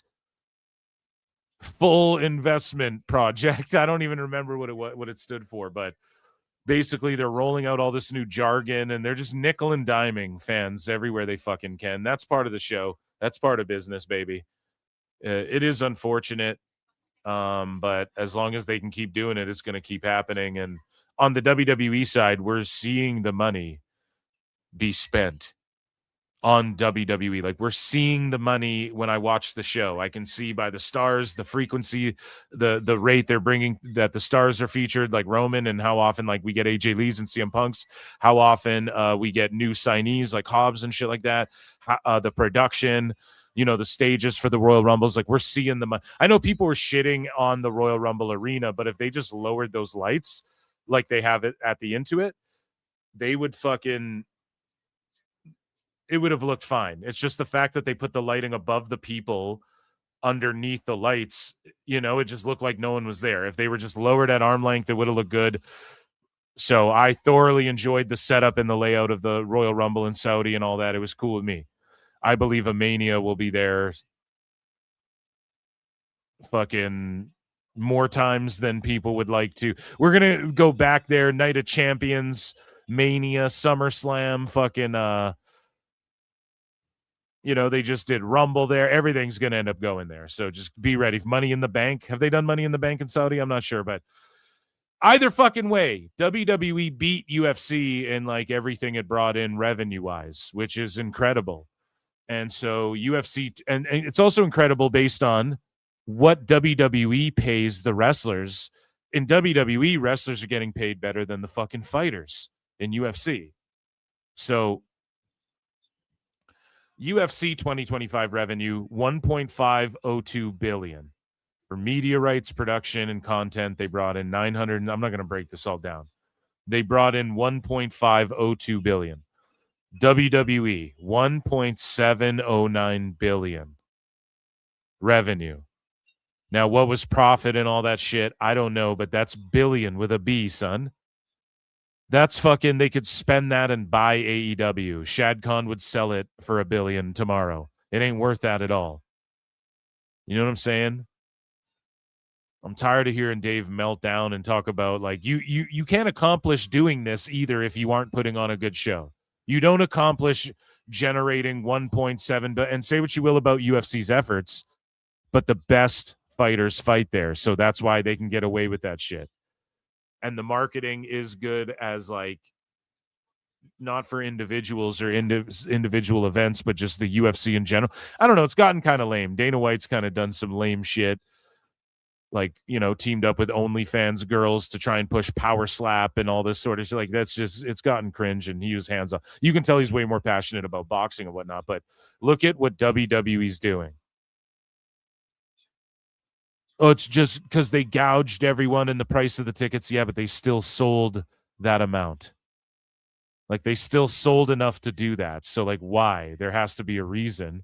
It's not because it's all just El Terrible and it's the worst shit ever. So their media rights, production, and content brought them in $1 billion.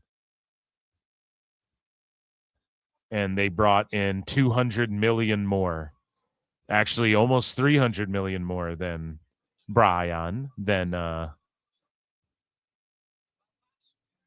UFC did. So that's incredible. And this is why people want to be in the WWE business. They all want to get their their piece of this pie, this 1 billion here, you know, $1 billion industry. Imagine that on Shark Tank.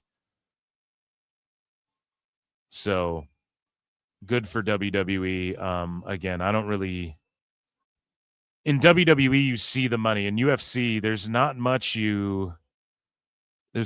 that they've done to really, like, at one point they had like Sinead O'Connor singing and fucking things like this. I don't know if you really get any spectacle type stuff. They weren't interested in Ronda versus Gina either, which they would have had to shill out money for, because I just don't think they really give a fuck. And yeah, the White House card's costing them $60 million to put on the White House show. The Sphere show that they put on cost them $20 million. And they just signed Conor Benn for $15 million. So over there on the Zuffa side, I don't know if Zuffa boxing is actually, I'm sure it has something to do with TKO. I'm sure it does. Maybe not, though. But this is like big boy money here. And good for WWE. I guess that's all I'll say. I'm not like here fucking gonna glaze them over this, but WWE in 2025 drove more than twice as much revenue as the best year Attitude Era adjusted for inflation. More than 4 times the inflation adjusted best year of Hogan Era. More than 4x the inflation adjusted best year of the Hogan Era 1990. So twice as much as the best year of the Attitude Era, adjusted for inflation. So the Attitude Era did that when fucking millions and billions were a whole other, $1 million was $1 million, as the old heads would say. So we take a look here, their annual revenue, $29.6 million in 84. But look, though, by the time they're in the year 2000, they're making $377.9 million. Like, look at what inflation's done. You go to 2014, $542 million.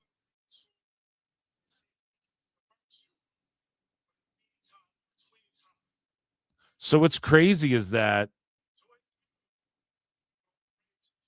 with WWE, I mean, they've slowly just sort of gone up and up and up and up and up. If you want to look at revenue overall, WWE's just gone up and up and up and up and up since inception, really. I mean, it's had a few steps back, but by the Attitude Era, by 2008, they were recovered, at least making money. And that's, I mean, John Cena, obviously, went down a little bit, went back up to $500 million. Like, that ain't bad at all. And then from $500 million, it's just climbed to over $1 billion, almost touching $2 billion annual revenue. So that's like decades on decades. Is that just, these E-drone retards who don't know, they're just getting suckered in for money? Is it that, or is it that, like, WWE's been consistent? There's just a bunch of crybaby bitches hating on it, trying to fucking completely destroy it for no fucking reason. The media's been co-opted and shit. I don't know, man. You decide. But here's what Tony Khan's response to this was. But I have a lot more fucking money than Jim Crockett did. And I'm serious. I'm not going to sit back and take this fucking shit. Dude, that's straight, like, just took a ripper and fucking, I'm not going to take, I have to put this deep voice thing on because Phil Marks keeps making fun of me. Oh my God. Listen to that one more time. But I have a lot more fucking money than Jim Crockett did. And I'm serious. I'm not going to sit back and take this fucking shit. And then he looks around. Who's with me? Everyone's like, oh man, that's crazy, buddy. So WWE crushing it. And let's talk about Chamber here, guys. NordVPN.com/ProWrestleTimes. Lincoln Hawk for 5 says WWE is in a generational shift right now, and it's fun to watch. All of the NXT talent coming up and seeing NXT starting to make new stars is cool to see. Fuck yeah, dude. Right now, I think some of the most exciting shit is Obafemi, Trick Williams, and then yeah, like Ethan Page. He could fit in on either show. I think Julia looked really good being away from Kiana there a little bit. Stephanie, some people are kind of critical and harsh of her title run thus far, but I think it's been okay. I mean, neither of the women's title runs like Jade or Stephanie Vaquer has been great, but yeah, just the people who've been called up recently and then who are about to be called up, it's in good hands. Like there's so many good kids down there, and you have vets like JC Jane's a vet. JC Jane's a fucking vet, okay? So she's there. She can lead the pack for a little bit. You have Zarya coming in. Sol Ruka's got to be getting called up right away. Like she's main roster ready, big time. And I'm just pumped that also Stand and Deliver. I know I said it before, but Stand and Deliver's on its own day. That's way better. It gives them their opportunity to really shine, and you're starting to see the Evolve talent like bleed through because they're being developed properly as well. The future of pro wrestling's so good, including the people. Because listen, in like 7 years and shit, there will be people who spent 5 years in WWE, Evolve, and NXT developmental, then decide to leave and show up in AEW and do good shit for them if AEW's around. And that will be beneficial to all of these companies. It will only benefit all of pro wrestling, and you can thank Triple H for that. But people will never do that.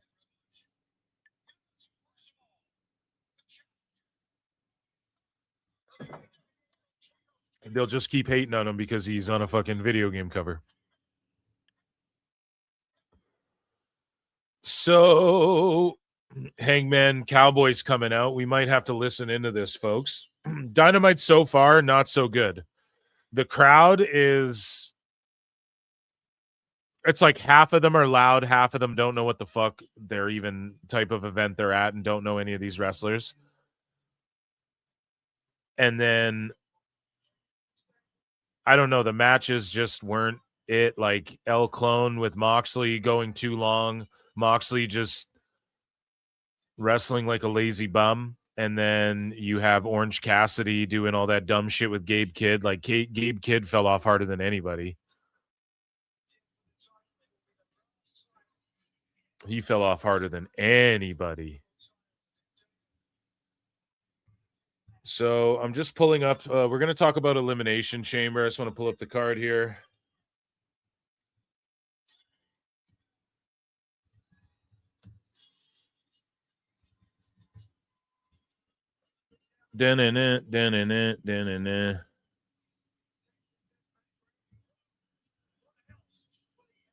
Okay, we got a video of Paul Heyman texting Killer Cross, the MLW World Champion, during an interview, mid-interview.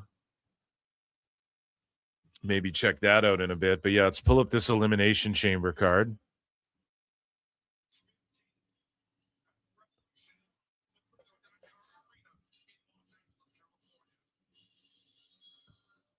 So, do you guys should we listen in? Should I call the action here? Let me call the action while MJF and Hangman go at it here.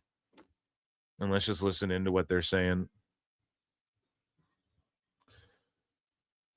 This episode of Dynamite has not been as this Dynamite is not as good as the last few have been. I agree. I fully agree with that. I don't know this Bell Segura is part of Tokyo Bad Boys, okay? AEW is the same shit every week. So interesting what Zuffa Boxing TKO is doing in the boxing world. They're pissing a lot of traditional folks off. Yeah, but I just think like they're being chumps about it. Like Connor Ben, okay. What the fuck does that do? Who's that guy? 15 million. Now all the UFC fighters are going to fucking resent Dana and just they're all going to be begging him to get into his boxing league because it is a league. And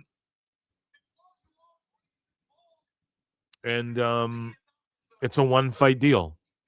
So let's say he gets starched and then Dana just throws him to the wolves, or he's going to get paid way less. Or let's say Conor Benn wins and then he goes, fuck you, Dana, I'm going back with Eddie Hearn. You know, it's like, it's just stupid. It's fucking, I don't like it. But it's good that boxing got a kick in the ass. I'll say that much. Like, at least it's got a kick in the ass, and like people are gonna, again, competition makes people rise to the occasion and stuff. So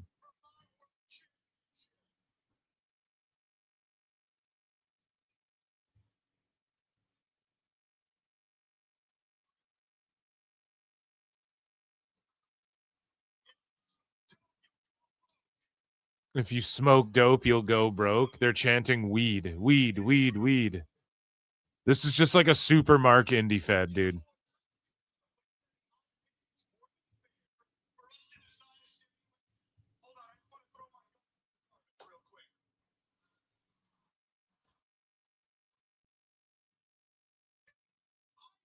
What is this stipulation, chat? I'm putting a poll in the chat. YouTube.com/Pro Wrestle Times, or Pro Wrestle Clips, pardon me. YouTube.com/@Pro Wrestle Clips. Well, he's flipping a quarter, so I guess we won't do that, but I'll end the other poll.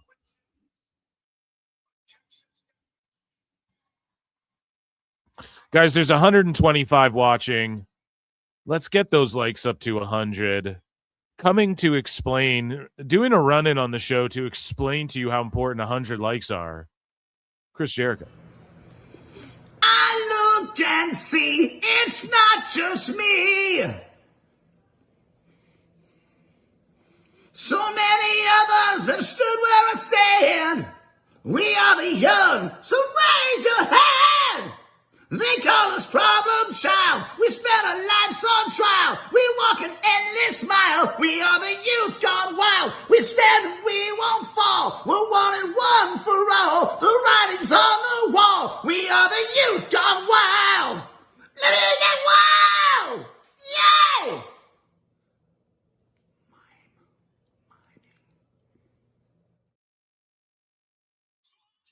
So MJF is saying like, hey, this is the classic. You can get disqualified, but I can't get disqualified. 71% of you guys are not watching Dynamite tonight. Crazy. Wrestling's not fake! That's nutty. But shout you guys out.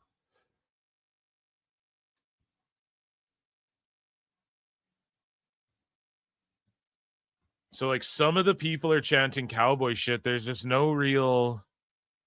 It's like the fans are confused or something.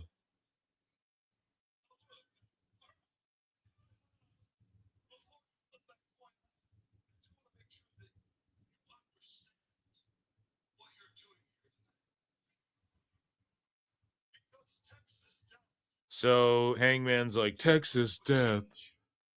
It'll change you. Texas death. I know all about it. I'm from Utah.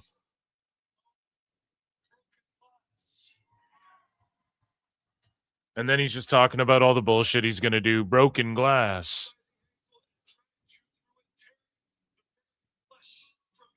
All of the shit nobody wants to see. I'll tear your flesh off.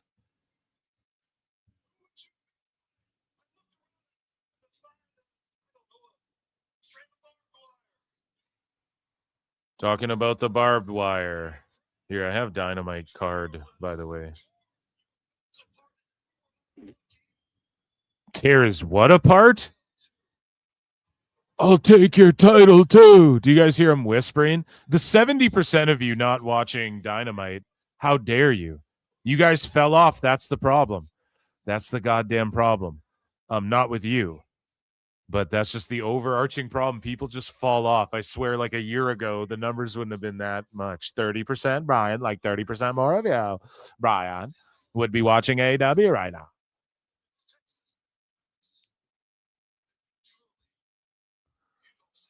You don't stand a chance. Truly, he's trying to sound tough. You don't stand a chance.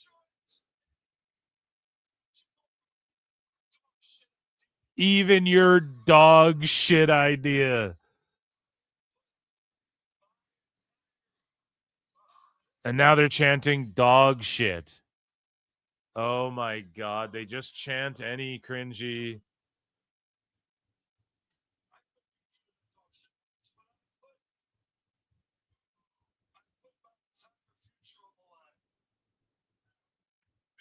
Any new swear word. We heard swear words before.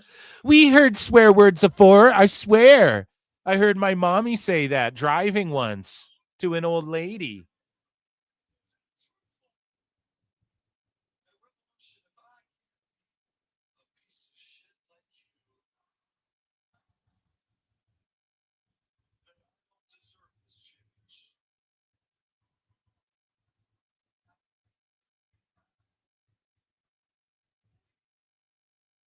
Piece of shit chant, piece of shit, piece of shit. It's like, oh, come on now. That's not very fair. Jamie Sheen became a YouTube member. Guys, memberships are only 99 cents. You can gift a membership too. It's the gift that keeps on giving. And Member Mondays goes down on Mondays. We watched Raw last Monday, and we acknowledge me.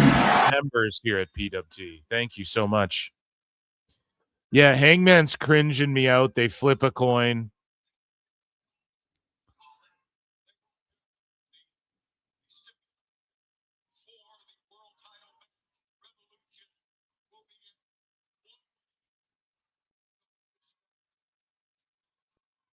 A one-way no DQ match, so obviously Hangman's winning.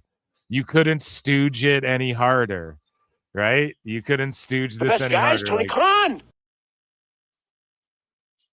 Because there was already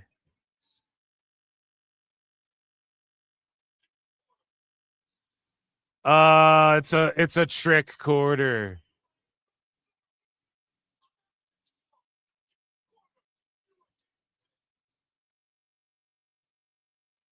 So Hangman's such a dumbass he didn't examine the coin first.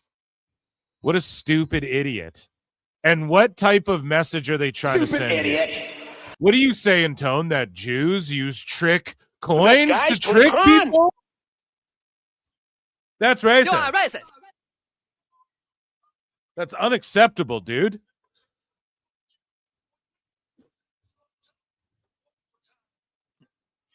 What type of message are you fucking sending to your audience, Tone? Whoa, what? Just because he's Jewish, he's got a fake fucking coin?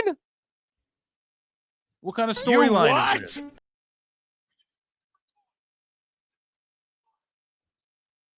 So the whole thing is this, right? Hangman,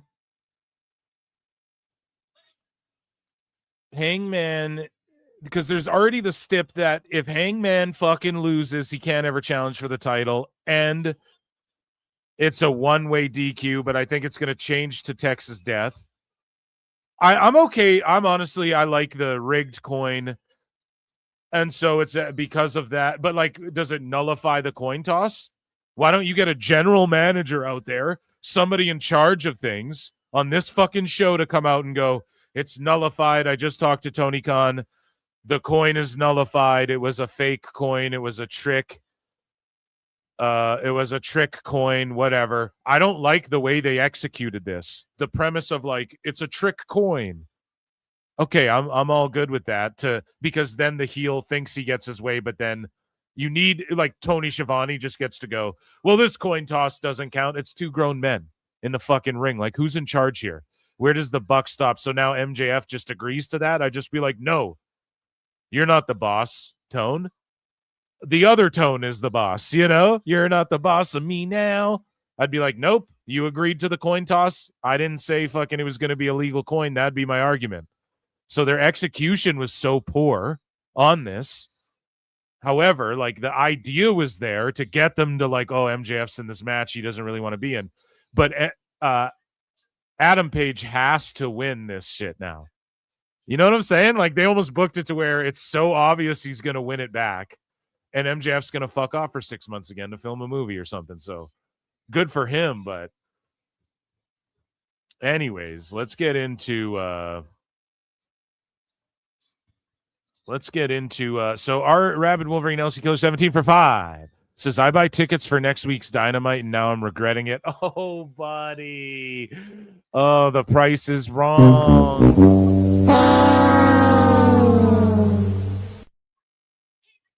Oof. That was fucking rough, man. The execution. Okay, the Brawling Birds are sweet. I like them. But it's just the Brawling Brutes, but they cut promos. But again, it's just another team talking shit backstage in front of some chain link, and I don't care. Yeah, we know that they fight. We know they don't give a fuck. We know nobody gives a fuck tone. We know that everybody likes to fight in AEW. What now? What more? Now build off that. And now their catchphrase is, we don't give a flying fuck, and you have to censor it out after Hangman said shit 18 times. I'm not a mamby-pamby. I say fucking shit and cock more than anybody on my show. Okay? But the whole thing is like, you have to... It's on TV. This isn't the Rizzlers on this show sometimes, buddy. I don't know. God damn it. There's got to be a balance. So either way, execution a little poor. This Dynamite's been a lot weaker than the last couple weeks. And yeah, that's what I'm thinking so far. So let's get into let's talk about Elimination Chamber. We did not finish talking about the Elimination Chamber and doing a quick little preview of that. And so the Elimination Chamber in Chicago, this is as of 4 hours ago. And the last update was 5 days ago. So it'll be over a week from then in the days until the show, which is 3. So the total number of seats on map are 19,000. They've sold 15,000. The setup's 17. I bet they're already at the 17, or they'll just do over the 17. And it's more or less a sellout if you don't want to count the last couple thousand tickets, which wrestling companies don't seemingly do that anymore. But I guess we will here to keep everyone fair. So good job. Dave Meltzer wants to say it's WWE's not at its peak anymore. And, WWE's not as popular. That's literally what the fuck he said. It's the greatest thing I've ever seen. And again, people are like, why didn't Cena do a 50,000 seater? Because he didn't want to. He also set a record with the gate he did with 16,000 or whatever. You guys are fucking dumb and don't understand how this business works. Shut the fuck up, you fucking marks. So the Chamber, which guys, I will not be watching the Chamber with you guys, unfortunately, on Sicko Saturday. I'm going out of town for a bit.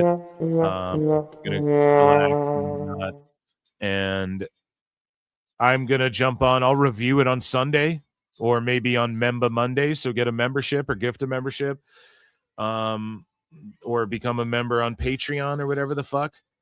And by the way, PWT Podcast episode 102 will be dropping tomorrow on YouTube. Early access to the new PWT Pods. And I'm bringing interviews back. I'm going to get some folks on this show. I don't like bothering people, but I'm going to bring back I'm going to get some wrestlers back on and shit like that again. Okay. It'll be a fun time. So yeah, make sure you're locked in for all that. But the Chamber's going down Saturday, and I'm excited for it. I have to watch it on Sunday, though. Your boy Phil's got to watch it on Sunday. And just starting from the bottom, or should we do the men's and women's chambers last is what we'll do. So we'll start with the women's IC, because I guess if we're going, the men's world heavyweight is sort of the main event if the chamber matches aren't. So Becky Lynch versus AJ Lee. I mean, again, we talked about this earlier, chat. It's just there's no heat on this. Like the tag match had more heat. The tag match was what it was. It wasn't that great. And then now this doesn't have as much heat, and it seems like AJ Lee's going to win this thing and carry it into Mania, because you kind of want her name in the history books on the Wikipedia page on the cagematch.coms or whatever the fuck of AJ Lee holding this IC title. You would think that this match would have had more heat and been like a Mania match, And who knows, like maybe they build up to, instead of doing like a multi-man ladder match. Well, you know that they like to bail out on the ladder matches and do the multi-man, but I would love to see like 2 women get a shot to have a banger of just like a one-on-one ladder match. Like, you guys know what I'm talking about. Razor Michaels, Edge Cena, Van Dam, Jeff Hardy. Like, let's see 2 ladies have see Io Sky and someone have a banger of a fucking one-on-one women's ladder match. I don't know if they've been given that opportunity yet. So, like, who knows what they're building to at Mania with all of this. But I would say I don't lock my picks in. I think AJ Lee's going to win it and take it into Mania as champ and then maybe put someone over at Mania. Who knows? Maybe it'll be a multi-woman ladder match or some shit, though, for the IC. Like WWE, every year they do one of those to fit guys on the shows, right? And I'm not necessarily mad at that, but I would say this match has less heat somehow. And I just think it's because AJ's not that present. So I'm least interested in that. Now, this one, I've heard rumors, I've heard allegedly that people were like, in WWE, I guess, even were like, why the fuck would we book this? It was a point of contention, like, why book this? Someone could get hurt. Like, why risk getting Punk hurt in Chicago before WrestleMania and shit? I don't know if that's true or not. That's just, again, rumors and innuendo. People talk a lot of shit online. But CM Punk, I think, will defend this title. So that means Finn isn't going to come out as the Demon. Now, if Finn comes out as the Demon, you can't just beat the Demon. So I've been predicting that Finn is going to want to put JD McDonough over or put him in a WrestleMania payday position. That's his guy. So do we get JD versus Demon Finn, or is that not the right opponent? A lot of people scoff at JD. Like, come on. You know, there's 100 other guys. You know, Royce Keys should be on the pay-per-view over fucking JD. But you can tell there's some sort of JD's going to usurp the Judgment Day, I believe, at least. Like, JD McDonough is playing this ultra good guy. I'm sorry, Finn, right? On Raw, he's all apologetic and I shouldn't have, listen, bro, I shouldn't have done this and da-da-da-da-da. And then obviously Finn's breaking off and he's using his old theme and he'll be the Demon one more time. He's going to retire too in the next, 2 years? How long did he sign on for? It was like his last long-term deal. I think they dirt sheets, again, you don't know if it's true or not. They said 5 years or something. And that was 3 years ago now or something like that. So, and maybe my timeline's off on that, but either way, Finn he doesn't have too much long left and he can still go like a motherfucker. So obviously they want to put him in world title positions. It's someone Punk wants. They did the first match in Ireland. I believe it was in Ireland, right? So let's see the rematch in Chicago, trading home turfs. I like that. But it's like Finn's just going to take an L and Punk's could risk getting fucking injured before Mania. Why would you risk this? Now, I understand the Rumble. Like, everyone's in the Rumble. You can kind of safely get knocked out of the ring. But you know they're going to try and outdo their last match. So I don't mean to be a hater, come on now, but Eric. I don't know how I feel about even them doing this rematch right now, but it will be a banger, and the crowd's going to go insane for Punk, and Finn fucking rules. But again, not too much heat on this. It seems like Punk is sort of overlooking Finn and just talking Roman. And unfortunately, that doesn't help get Finn over. That doesn't help get people interested in this match as much as it does. And granted, Punk's good at tying it together, but it doesn't get people as interested in this match as it does the Mania match. So obviously Punk's defending. So this PLE feels a little predictable. And that's why I think in the chamber, they're going to get us. Like, there's going to be one of the winners of one of these chambers I think we won't see coming. That's what she said. Oh, good. So, the women's chamber. We have Tiffany Stratton. What? We have Rhea Ripley. What? We have Alexa Bliss. What? We have Asuka. What? We have Kiana James. What? And we have Raquel Rodriguez. So, out of all these ladies, who's going to take on Jade? You have 2 options, I think, that are the obvious choices. Not even that they're obvious, but just two choices that make sense. So obviously the Bella Twins versus Rhea and Io at WrestleMania for the tag titles. 4 huge names. This thing was just released today that the Bella Twins, so their Twitter is a combined Twitter, but their Instagrams are separate, and Nikki Bella has the most of any WWE diva, and then, or women's wrestler, however you want to fucking phrase it. I don't think the women these days, I think they enjoy being called divas as well. Honestly, I think the majority of them have tremendous respect for that era of women's wrestling. That aside, Brie Bella is in second place with followers on Instagram behind Nikki. So that's actually huge. I didn't even know that. And let me tell you something, in Hollywood and shit, in the mainstream, daddy, that's what they give a fuck about nowadays. Like, you literally will get roles in movies because of your Instagram following, or your agents will tell you, hey, post thirst traps till you get to 1 million followers on IG, and then delete them all, and then fucking whatever. Like, they lay out game plans. You got to get to 1 million. They have, Nikki has like 15 million, Brie has like 8 million or something like that. So my picks for this chamber, not to get off on a tangent, but I think Rhea and Io are going to take on, because they're the two top names in women's wrestling, I'd say, in WWE right now, as far as like stars. It's those two versus the Bella Twins for the tag titles at Mania. So it's either got to be Stratton, because she has unfinished business with Jade. They've gone at it in the past, and you go back to that. Or it's got to be Raquel Rodriguez. And the story there is that Liv is challenging Vaquer, and then Raquel would be challenging Jade. And Jade and Raquel are both kind of in that tweener spot. As I broke this down on Memba Monday, Raquel is sort of finding her independence a little bit from Liv and Roxanne. Like, you can kind of see she's sort of teetering. There's a lot of people sort of teetering in the Judgment Day, which has been great stuff, but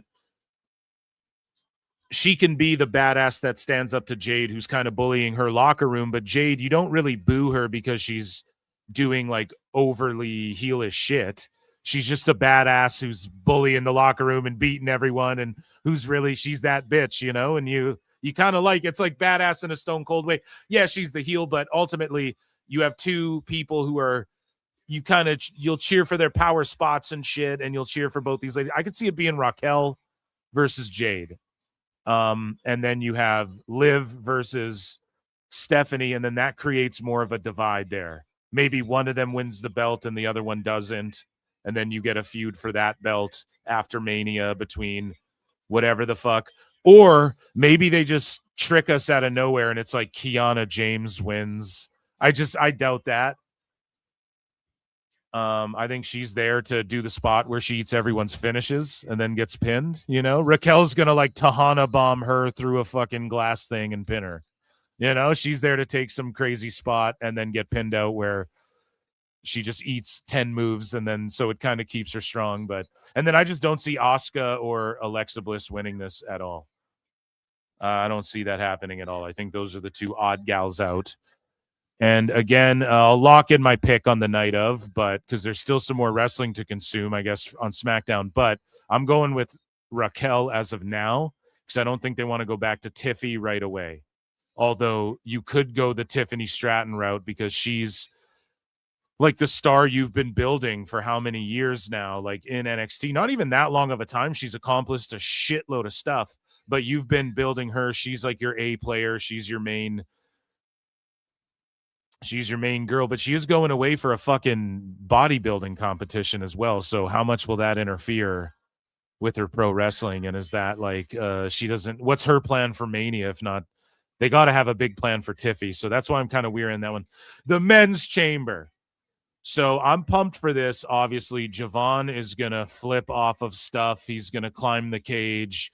He's going to do a fucking cutter off the pod. He's going to, do all the crazy shit. I think Trick Williams is going to get a bunch of eliminations. Like, he'll eliminate 2 or 3 guys. But I don't know if he's going to win it. But that's the guy I want to win it. If I'm just being a mark, I want to see him fucking win it and go all the way.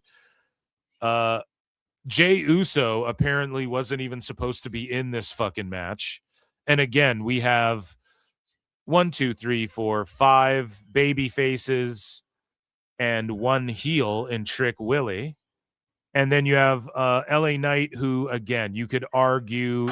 Let's talk about it. He toes the line. So I don't like to throw the word tweener around too much because LA Knight, clearly everyone cheers for him and pops for him, and he's a babyface. But again, he's the kind of guy where he'll just BFT the shit out of Punk. Yeah, he'll team with him, but he'll just like BFT a good guy. He doesn't really, he just walks alone. He's one of those I walk alone guys. So he can maybe get away with a bit of heelish shit, but yeah, it seems like Auszilla was supposed to be in there. Does it not? Or maybe this was the plan the whole time, and Trick, I think he's going to pin out like 3 guys, and he'll look really good. I don't expect much from Jey Uso. They might swerve the dirt sheets and have Jey Uso be in like the final 2, though. I could see them doing something like that. But I think it's pretty obvious Rhodes is going to win this thing, and he might do some dirty shit to Orton or to Jay, his former tag partner, in order to win. Like, I could see him just doing a blatant low blow, or I pushed you into, like, I pushed Jey Uso into an RKO, which is kind of heelish. Like, Rhodes does kind of heelish shit, and he's been, like, using chairs, and it's just that subtle tease. So I think in the chamber, a la John Cena, we will see either a full, maybe not a full-blown heel turn, because it's to fight Drew, so not a full-blown heel turn yet, but we'll see another step in that direction from Rhodes as far as, like, I'm going to push, like Uso, my former tag partner, into Orton, RKO. Everyone's like, what the fuck? And then me and Randy settle it or whatever. The crowd's going to say, because LA Knight's not winning this, and they're going to say that he's getting buried more, or not the crowd, pardon me, like the IWC and whatnot. And Cody Rhodes, I think, is going to walk away the winner of this one. I think it's almost too obvious. That's the problem. And I feel like this Elimination Chamber is very predictable. Now, one of the positives of WWE overall lately, and I would say why they're able to generate all the revenue they've generated and whatnot, right? All the metrics, however you want to stack it up. You genuinely at these PLEs, you don't know who's going to show up. You don't know who's going to fucking turn on who. They've sort of added that element again. Like back to wrestling in a way where, I mean, think about just a year ago at the Chamber, right? And you get a lot of slow burns again. They see the value in what they did with Roman Reigns, and you get like a more drawn out feud between Rhodes and McIntyre, and you get the heel turn from Rhodes. Like, it's not just one action, he's a heel. It's like a series of things. It builds up, and they tease it for so long, and then the payoff is... So they've sort of figured out a new way to do old tricks. But one thing WWE's been doing really well that I've been putting them over for is things are just unpredictable. Like, you genuinely, a lot of these matches, you don't know who's going to win when it comes to the PLEs. They've been keeping us on our toes. I feel like this Chamber, all 4 matches are kind of, and obviously it's the Chamber, you got to throw out a couple options, but I just feel like they're all, other than the Women's Chamber, which I think will be the curveball. That'll be like, Kiana James pulls it off and we're all like, oh shit. I think it would be shocking if Raquel won, because I just don't know if people, like, you probably think Rhea or Bliss or fucking, because Bliss always gets put in these opportunities and whatnot, like in the Rumble and stuff. But I just think her and Charlotte might throw down, or is that too soon? Maybe it's a 3-way tag title match, the Bellas versus Rio versus Bliss and Charlotte, but I just see them doing Rio being involved with the Bellas, obviously. The Bellas come back. They're both part-timers. Brie comes back. They go, yeah, we want the tag titles. And then they're just haven't been on Raw since. Obviously, they're just going to creep in at Mania time and get the shot. So either way, I think Rhodes is walking out, and I'm excited for Chamber. I'm pumped. And that, ladies and gentlemen, was WWE News and Phil Marks Elimination Chamber.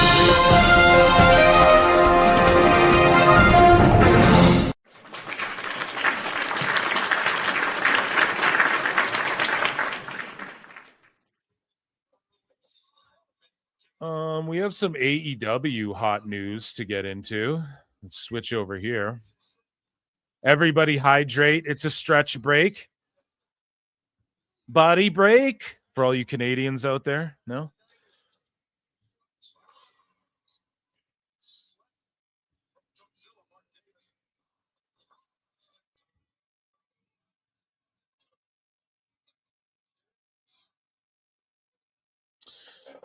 Excited for Chamber. Laughing.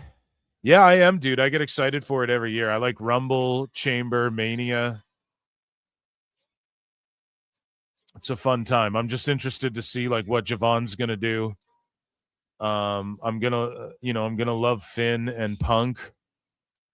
I already know it because I just like those guys can't have a bad match together. Maybe they can. Maybe someone blows a quad or something and it's just terrible and it gets called off. And then I think the women's chamber, yeah, they're gonna swerve us in some way, or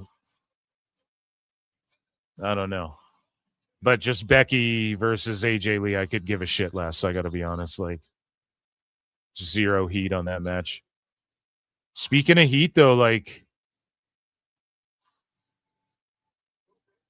what are the crowd like? What was the crowd just chanting? Chat, like, were they dual chanting against each other?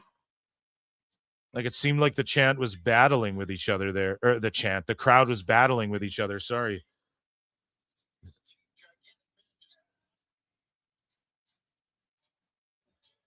What's Brody King doing? Oh, he glommed him. Isn't that in a foreign object? That hand cast? What is that? Who's he got? Carpal tunnel, ref? Is that thing regulation?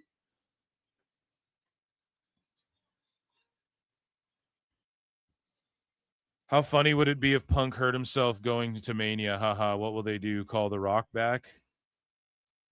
I don't know. That wouldn't be funny. Yeah, I really don't like. I'm with you on that. I don't know why you'd have Punk wrestling at the Chamber, do the contract signing between him and Roman. Like, we already know that's the match. It's being advertised. Yet the world title's on, you know, but like, I wouldn't risk Punk. If I was booking the thing, I would not be risking Punk in a match. Maybe there's a schmoz, though. Like, maybe some shit happens where the match doesn't get completed because Roman interferes and because Punk's been talking a lot of shit. I don't know. She was down after that. They brought her to the back. Oh no, who's hurt? The crowd is weird tonight for Dynamite. It is. It's like half of them are confused, like they don't know where they are. Like that Davis is selling the hand from last week. Yeah, Davis and Doyle rule.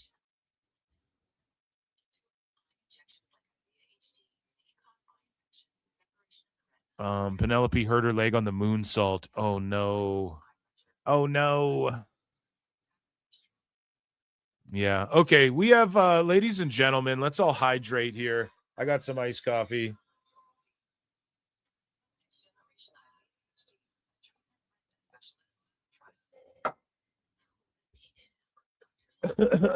Pardon me, everybody. Ichi Nisanda all together. Ichi Nisanda.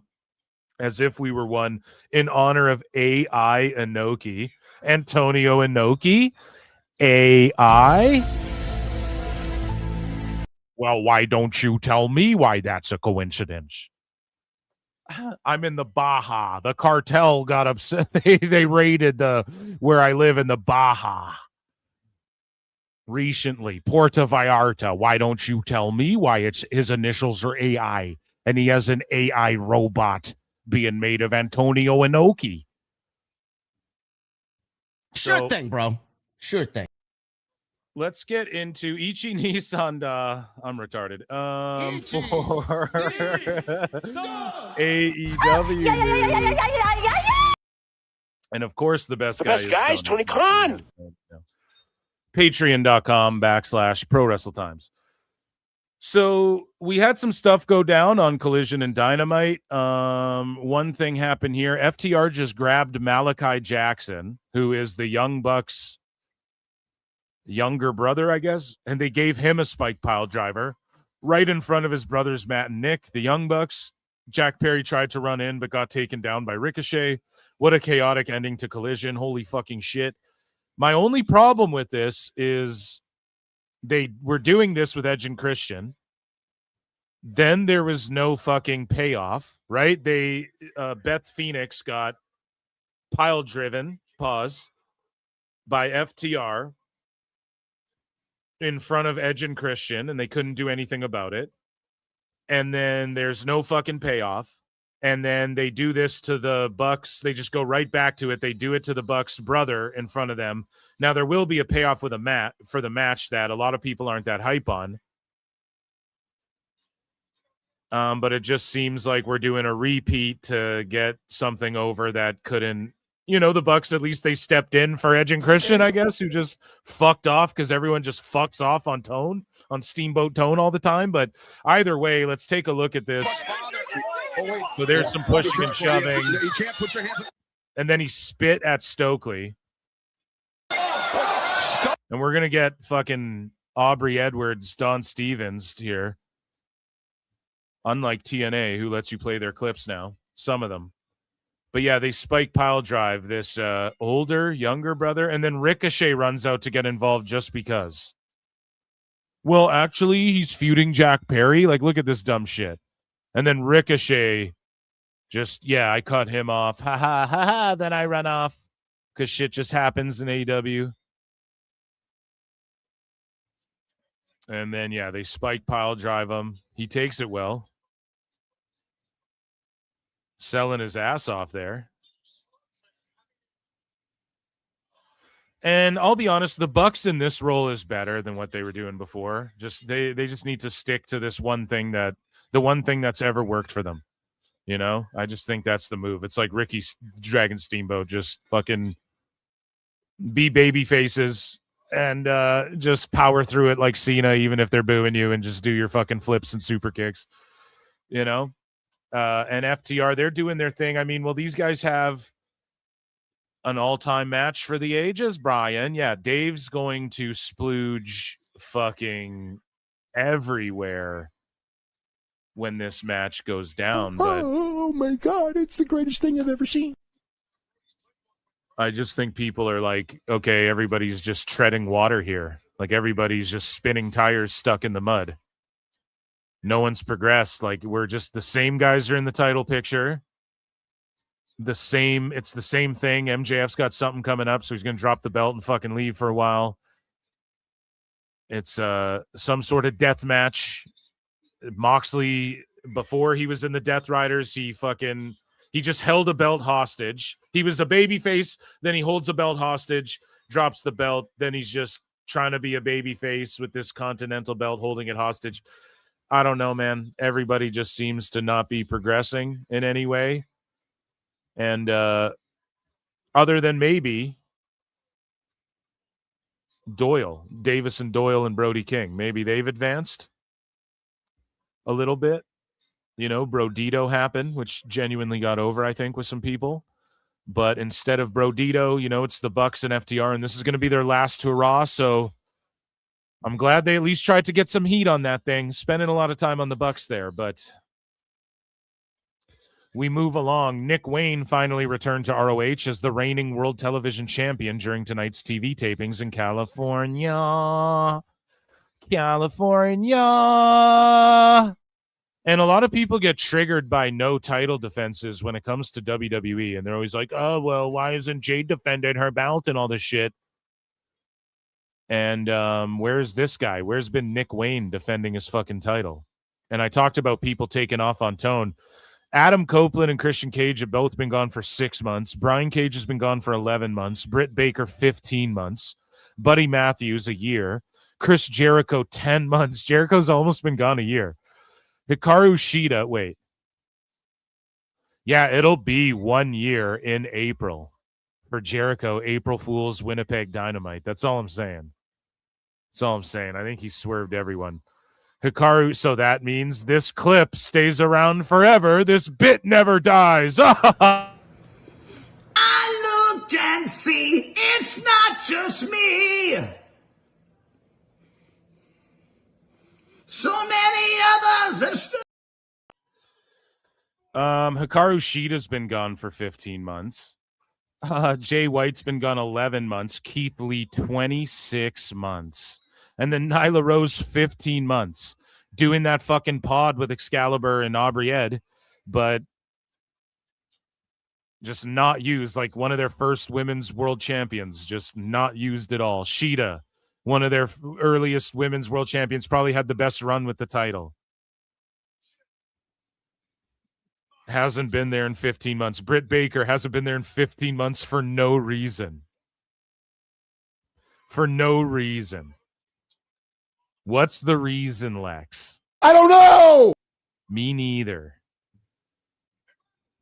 So, moving along here.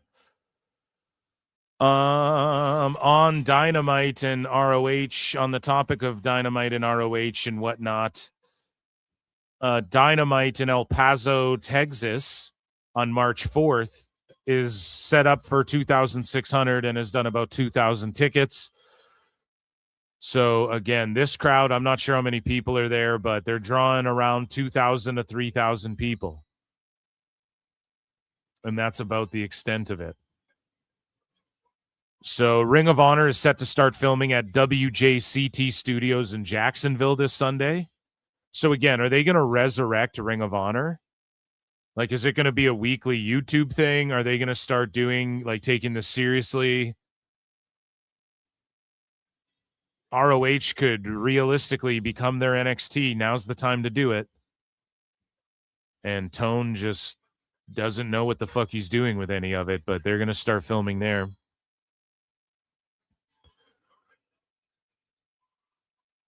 So in the ratings talk, the boring stuff that we all love, Dynamite on Wednesday did 692,000.12 in the key demo, Brian.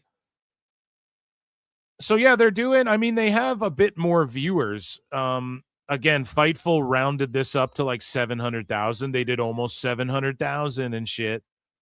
They clearly have all the sheets co-opted. We're going to get into that in a minute. But if we go back just a few years, I mean, this is pretty fucking bad. But if you want to say like 600 to 700,000, I mean, NXT's still beating Dynamite and whatnot. And TNA is not really close yet. In the battles with Collision, they're doing their thing, but they're not quite in the conversation. And I will say this, if NXT and Dynamite ratings are up, good. It's unfortunate if you've been like, yeah, I'm back into Dynamite now, and then you turned on this week's episode. I don't know. Tony can only keep it going for so long. And even the Dynamites that we're saying were a bit better over the last few weeks and that I've been saying have been better, it's like they're still not, it's a little lengthy in the matches and there could be a little bit more there, right? The Brawling Birds, like, they don't need to just be cutting promos in front of chain link fences. Like, you can do something different. We just saw the Tekla and the Sisters of Sin doing that shit. That's what they do all the time. So how about you go over there now, and now you let them be over here now. Like, you let them go over there and do their thing and figure out what that thing is, you know, and get into real personal issues with people. But I mean, they're around the 700K mark. Good stuff. And so Collision did a 470,000.08. So Collision, again, has done ratings like 120 some thousand and stuff to close out last year. They're doing around 470,000. So for the Grand Slam Australia, they did like 570,000 or whatever the fuck. So only 100,000 less people on Saturday tuned in to see the follow-up to that. And I mean, that's pretty good. Now, I think this proves what I've been saying and what everybody has been saying, that the numbers aren't what Dave's saying they are on Max. Because how the fuck are there still this many people on cable and you expect me to believe there's 500,000 people streaming the shit? Like, even if you want me to believe that they've grown on streaming the last couple of years that they've been on streaming on HBO Max, as far as what their viewership is on HBO Max, I still don't believe they've even grown into 500,000 people watching them. So, and again, I'm not trying to diminish AEW. I'm trying to put them over here. Let's see them maintain and expand a bit on these ratings. Whether you like the shows or not, something's happening. Wrestling's popular again. Their ticket sales, though, this is why I don't believe in max numbers, because everything else just doesn't reflect that shit. Only the things that Dave can fucking make up, Dave Meltzer can invent, the pay-per-view buys and the HBO Max numbers. Those are the two things that if those are up, then it's just like a weird anomaly where their attendances are the shits and down year over year. You know what I mean? Like there's some anomaly going on in the wrestling business where everything's up and they have 1 million watching, but people just aren't going to shows because they can't afford $30 tickets. Like the tickets are $30. That doesn't even make poor sense. People don't like AEW. So we just need those numbers because, there's no way that the live attendance doesn't reflect this surge in popularity across the board. And, whereas in WWE, it does reflect that with their ability to charge and to fucking nickel and dime and to sell shitloads of tickets. And when I say nickel and dime, I just mean like they're putting fees on fees now, dude. They're ticket mastering people. Like, this has gone too far. We need to put a stop to this, okay? I'm not saying boycott the Fed, but like, goddamn, people, we need fucking. And they took away our house shows, and they took away our cheap house shows. Come the fuck on, where you drive to the town over, and there's a fucking 1,000 people there or whatever. Come on, man. You got to be fucking me. You got to at least bring those back. You got to at least hit the road with NXT. So. Yeah, AEW, they're doing the thing, man. I'm trying not to be so harsh on them. Niccolo Piccolo recently just said, like, whatever happens with WB, they're cooked. Like, if it's Paramount, they're just going to get rid of AEW. And so maybe he's wrong about all that shit. I don't know. PWT Podcast 102, I talk about that with JJ Alexander. It's going to be out tomorrow. Make sure you guys check it out. Patrons get early access to it. It's up there right now, patreon.com/ProWrestleTimes. And PWT Pod, we dive deep in all the Niccolo Piccolo, Tony Khan stuff, and we do talk about a little bit of, sort of some of the stuff he's predicted or been spot on about. But anyways, we move along here. AEW has filed to trademark a new tag team name, Paid in Full. So I wonder who's going to be in that tag team, right? It's curious. Eddie Kingston is not at tonight's Dynamite taping in Denver, and he also pulled himself off this weekend's independent events. Eddie has been dealing with severe migraine headaches and is tending to his health. Yeah, I don't know what Eddie's up to. I would just say start eating really clean and fucking start working out a lot. And that could just be like a first step that you can control, Eddie Kingston. Like, that's just something anyone can do where you can control that, right? Like, you can fucking, okay, I'm not going to eat like shit for the next, for like the next month. And I'm going to fucking drink lots of water and just really focus on like, doing my squats, getting some push-ups in the morning or whatever. So I would just do that and rest if that's what's happening. But this dude ain't staying healthy. He came back, had like a match. Angel Ortiz popped up for it. He's back in the Shadow Realm too. Fuck is going on with Tone, The best guy's Tony Khan. Khan. Of that. That's my criticism of that. What's going on with Tone? Like, where the fuck? So in other trademark news, MJF trademarked Big Hebrew. So good for him. Mercedes Monea is launching a Monea Wear auction on her official website featuring authentic pieces from her wardrobe that she wore during her 15-year career.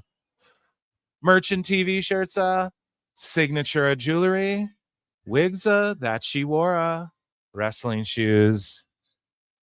And that's via the Monet Mag. So she's having a fucking yard sale. Mercedes Monet did some spring cleaning and was like, hey, sickos, who wants to buy some fucking old sweaty gear that I wore in the past? And she's having a fucking yard sale. Getting rid of some of her signature jewelry. So it's like fake theater. It's like the drama jewelry. You know what I mean? It's like the fake plated stuff that she wore on TV. But because she wore it on TV, now the value goes up as if it was real, or what? Is this a fucking money scheme? Lock her up. Oh my God. Actually, I'm selling my wigs that she wore. What, like the one that flipped up on her forehead and didn't stay on correctly? That one's used. I don't think it works properly. I don't know. That one might be broken, right?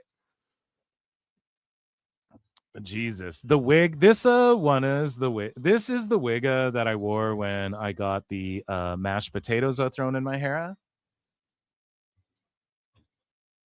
I'm actually selling some of these titles. I have to make room for the next 5 that I win. Jesus. So, in other AEW news, we got Kenny Omega appearing in this Street Fighter game, and I guess he did mocap for a character. I guess there's a character that I don't know if he helped design this character or if he had any input on it or if he was the inspiration for it, but this character does his shit, does the V trigger and all this stuff. He did the mocap for it. I think he does the voiceover for this character as well. And I'm not trying to shit on Kenny Omega, but again, you see the levels. Like Omega works on the game. Fucking Rhodes and Roman Reigns are in the goddamn movie. So there's levels to this shit. Omega would be in the movie. And he's ditching Revolution to go do some more like Capcom shit because he prioritizes fucking being in this video game more than AEW a little bit. A little bit, guys. A little bit. He's fucking rarely in full health, and he comes back, he starts having bangers. Now he's not going to be on their fucking pay-per-view because, you know, he's got to go do this fucking Capcom event, and it wasn't even the Go Home Dynamite. It was the Dynamite before the Go Home. It was the Go Home to the Go Home Dynamite. Like, that's cooked, man. People got to start prioritizing AEW. Like, MJF's about to drop this belt to Hangman again. Fuck sakes. Let's watch this ad here and shout out Capcom, shout out Street Fighter. Or it's like a behind the scenes. It's like a vignette. It's not an ad. Maybe it is an ad. Whatever you want to call it. So he plays this character called Alex. Yeah, I was more into Tekken 2, chat. I saw that go. Cash Monet says I was more into Tekken. I'm with you there. I was more of a Tekken guy myself, although Street Fighter did rule. And does rule. But I was more into Tekken and Mortal Kombat, I gotta be honest.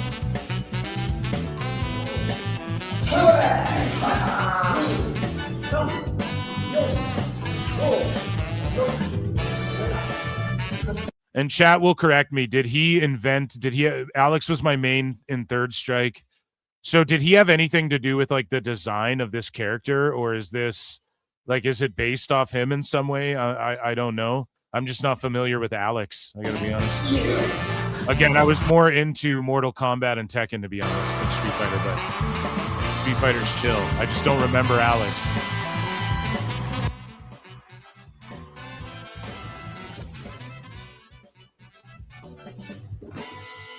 So the front kick for the mocap.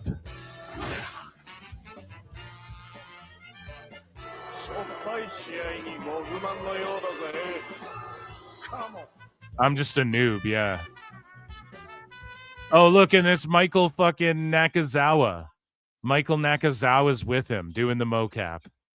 Good for them. I mean, that's an awesome gig. Like, it's good to get into that, but AEW just, everyone took Tone's money, and Tone just, pardon me, and Kenny over here went and made a fucking video game that flopped, Fight Forever, and then he's over here making video games for people that aren't AEW.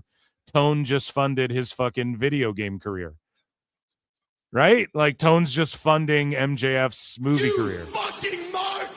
And fucking Deonna Purrazzo's school and all this shit, and fucking Britt Baker's dental practice. And so it's crazy. It's fucking crazy. Just open a charity and give wrestlers money. And then just put on a super indie show card once every 3-4 months.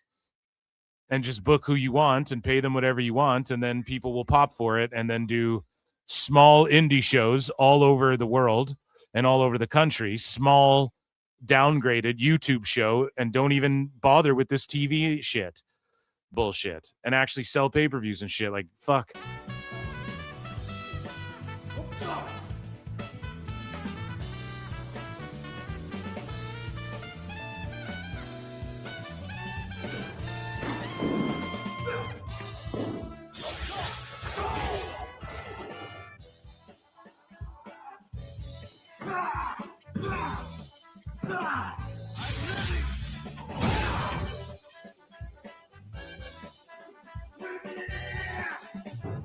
This is literally Kenny Omega's dream come to life. This is his dream come to life.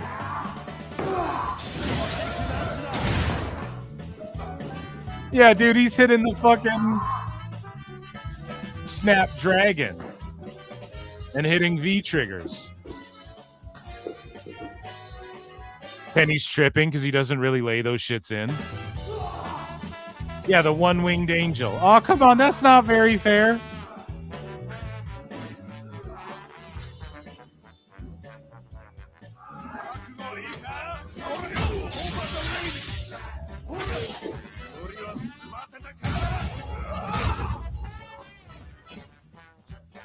Yeah, I mean, good for Kenny, honestly. Good for him. I mean, if you could make money from Tone to just go do that, and that's like your dream, you're living out your dreams of being like, Hadouken! Yeah. So, speaking of Tone, we have a couple. We don't have like much Tony Khan embarrassing moments or anything like that, unless there's a Tony Khan video. I have to check. I'm on Tony Khan Watch. I forgot today. Let me check if he's gone live. No, I don't think he has since the last V-Day. I think was the last one. So Tony Khan, people are talking about him. And Vince Russo, bro. Vince Russo, bro. Let me tell you about this mark. This fucking mark that I've called a mark a million times. So I swear to God, bro, this guy Tony Khan is a mark, bro. And this guy, without a shadow of a doubt, I swear without a shadow of a doubt, bro, hand to God, bro, Tony Khan, I'm a fan of Tony Khan. Oh, fuck, I died on that one. So, on the two-man power trip, so Vince Russo's definitely trashed Tony Khan a bunch of times. But this is what he had to say about him now. He goes, first of all, bro, let me tell you, I have not watched one single AEW show in over 5 years, bro. Let me, I swear, bro, hand to God, bro, I do not critique anything I do not watch. If I don't watch it, I ain't going to critique it, bro. I didn't watch it. Does Tony Khan make appearances on castrating the marks every single week? He absolutely does, bro, because he's a character. Bro, he's a character. Bro, I invented the character Stone Cold Steve Austin. He's freaking funny, bro. Okay, he's freaking funny. Let me tell you, he's unique. He does crazy things. He does stupid things. He has those ridiculous scrums, bro. So I'm actually a fan of Tony Khan. Bro, I swear to God, it's funny because some of these swear to Gods, like, it's my bit. Just a week ago, Nick Khan took a shot at Tony Khan, and I was pissed off. I was freaking pissed off, bro. Tony Khan is freaking harmless. I was harmless. I did not harm Vince McMahon or Jim Cornette or the Attitude Era. I did not harm TNA or Dixie Carter. I did not harm WCW or Eric Bischoff, bro. They're marks, bro. I invented professional wrestling, bro. He loves the business. He genuinely believes what he's doing is right. I am without a shadow of a doubt a fan of Tony K. He calls him Tony K. Fucking Steamboat Tone. So I'm a fan in the same way. He likes to A-log Tone. I do too. And so I'm a fan of Tony Khan myself as well. He is the fucking best guy. The best guy is Tony Khan. So,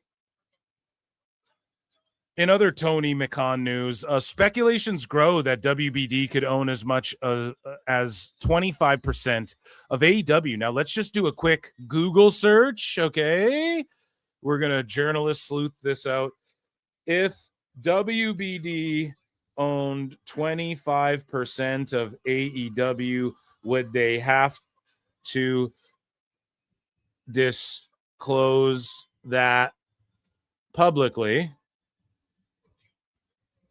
and we'll ask the same to Grok and we'll see what we get. So we asked Google. So based on U.S. Securities Exchange Commission regulation and recent disclosures, if WBD owned 25% of All Elite Wrestling, they would likely be required to disclose it, though potentially not in the specific way that names AEW directly to the public. See, that's what I've been fucking saying. Like, what if it's under something else and Tony Khan doesn't want the LLC name or whatever the fuck? Like, he's trying to hide, like, whatever that parent company is or whatever. People have accused him of that. It's because the way if it did get disclosed, like, who knows? It might be disclosed in a different way, man. And so the 10% rule and materiality. As a publicly traded company, WBD must disclose investments that are considered material to investors if the investment is large enough to affect WBD's stock price or financial health. A 25% stake is generally considered highly material as it represents a significant minority interest. The current situation, around 10%. A corporate disclosure filing and 24 lawsuit confirmed that no publicly held corporation owns 10% or more of AEW stock. So if they hold any stake, it's below 10%, meaning it does not currently reach the mandatory public disclosure threshold. How it would be reported if they own 25%. So equity method investments or other investments, while it might not say AEW in the public-facing summary. So here's how they could get away with it if they did own 25%, and walk with me here.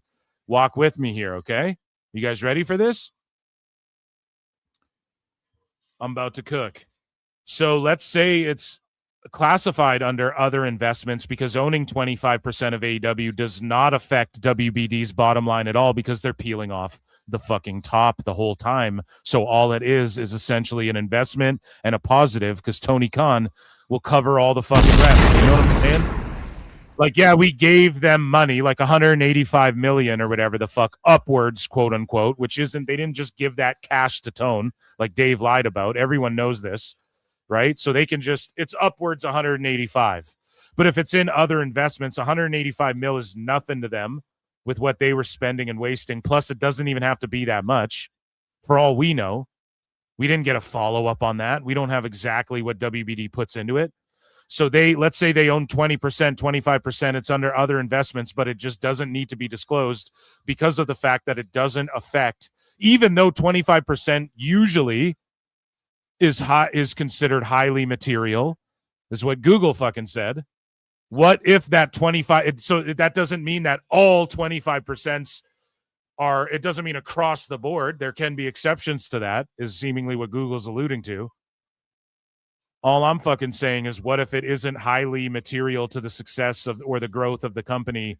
It doesn't really add anything other than here's some extra capital. We scrape off the top. We own fucking 20% of this thing, but we take 5% of every live gate and before it goes to AEW, and we take 10% of all the pay-per-view sales and any deals they make with Triller or whatever, we take a percent of that to or whatever the fuck. They make a deal with Amazon. We took 10% of that, and we do the streaming. They're allowed to negotiate with other people, blah, blah, blah, blah. It could just be worked out like that. We don't fucking know. And Tone's like, I'm real tight with WB. But I've been saying this whole time, I think they're just marking him in. He's a money mark. They're just money marking this guy in. Okay? And JJ Alexander on PWT Podcast, episode 102, where we cover the Niccolo Piccolo, Casey Wasserman, Tony Khan, Epstein Files saga. You know, he points out a little bit about Tone, how the way these guys talk about him is like he's this dude who's just sort of in the fucking way. He's just a dude in the way. Mega, we cover all that Mega stuff. And she looks at Tone as just a kid. She's got heat with Tone, allegedly. Okay? Overall. Allegedly. So he might just be a nuisance to everyone. And WBD's like, we're just going to money mark this kid in like everybody's done. So I don't want to sit here. I don't know. I'm not going to sit here and go, they own 25%, but like, would you be shocked if it was revealed that they did? I wouldn't be for one fucking second. The top comment under this is, I think Phil Marks said that 2 years ago. That's what someone said. Or yeah, right here. I don't know. And even Dosed Evil here is like, they'd have to disclose 10%, but I asked Google, bro. I trust Google, man. So I just asked Google. So that's research, buddy. So here, let's ask Grok really quick and just do a quick, like, let's see if Grok has any different information to put out there. I don't see why it would pull from anything different. But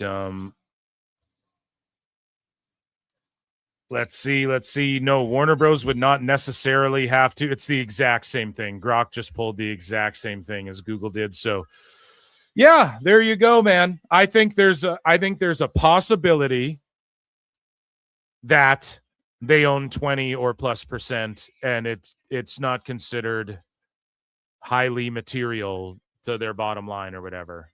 I am willing to believe that, and they just use it as a tool to.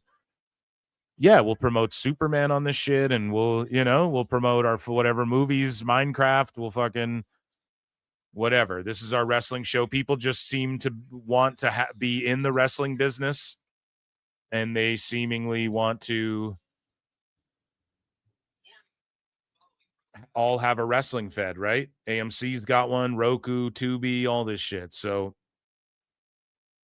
moving along here. In AEW news. Speaking of people making money and people being ungrateful and whatnot, Dustin Rhodes, he talked about his WWE career, and he said, I did what I was told and it got me nowhere. And I quote tweeted this, and I was like, dude, it got you a 7-figure job with Tony Khan. Like, what are you talking about? It got you nowhere. You did what you were told. You became Goldust. That's like an iconic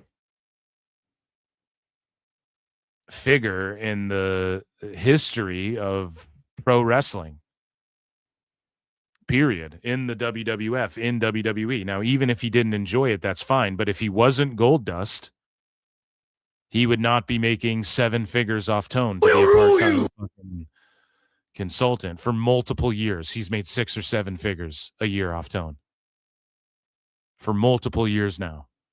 So everybody has to do what they're told and sacrifice a little bit of happiness. And hopefully the dream is for everybody that you either really enjoy, like if you enjoy working at McDonald's and you're like, nah, dude, this is what I show up to work. I do my thing. I got weekends off. I fucking love it. I don't need to make $1 bajillion. I'm the happiest man flipping patties on earth. Good. That's all you can hope for in life, is that you do something you love and you fucking can do it for a living. Or that your job, like, we need people doing blue collar shit, and to pretend like everybody doing that or having people who have to answer to bosses are all just miserable fucks who suck. No, dude, everybody wishes they could just do what they want, scratch their balls and fucking get $1 million for it, Dustin Rhodes. Like, goddamn, that was the work you put in.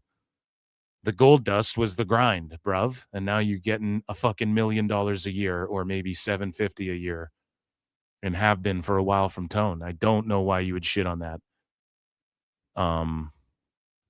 I would be so grateful. I would be so fucking grateful. And Dustin Rhodes snaps at fans questioning his WWE no raise claim.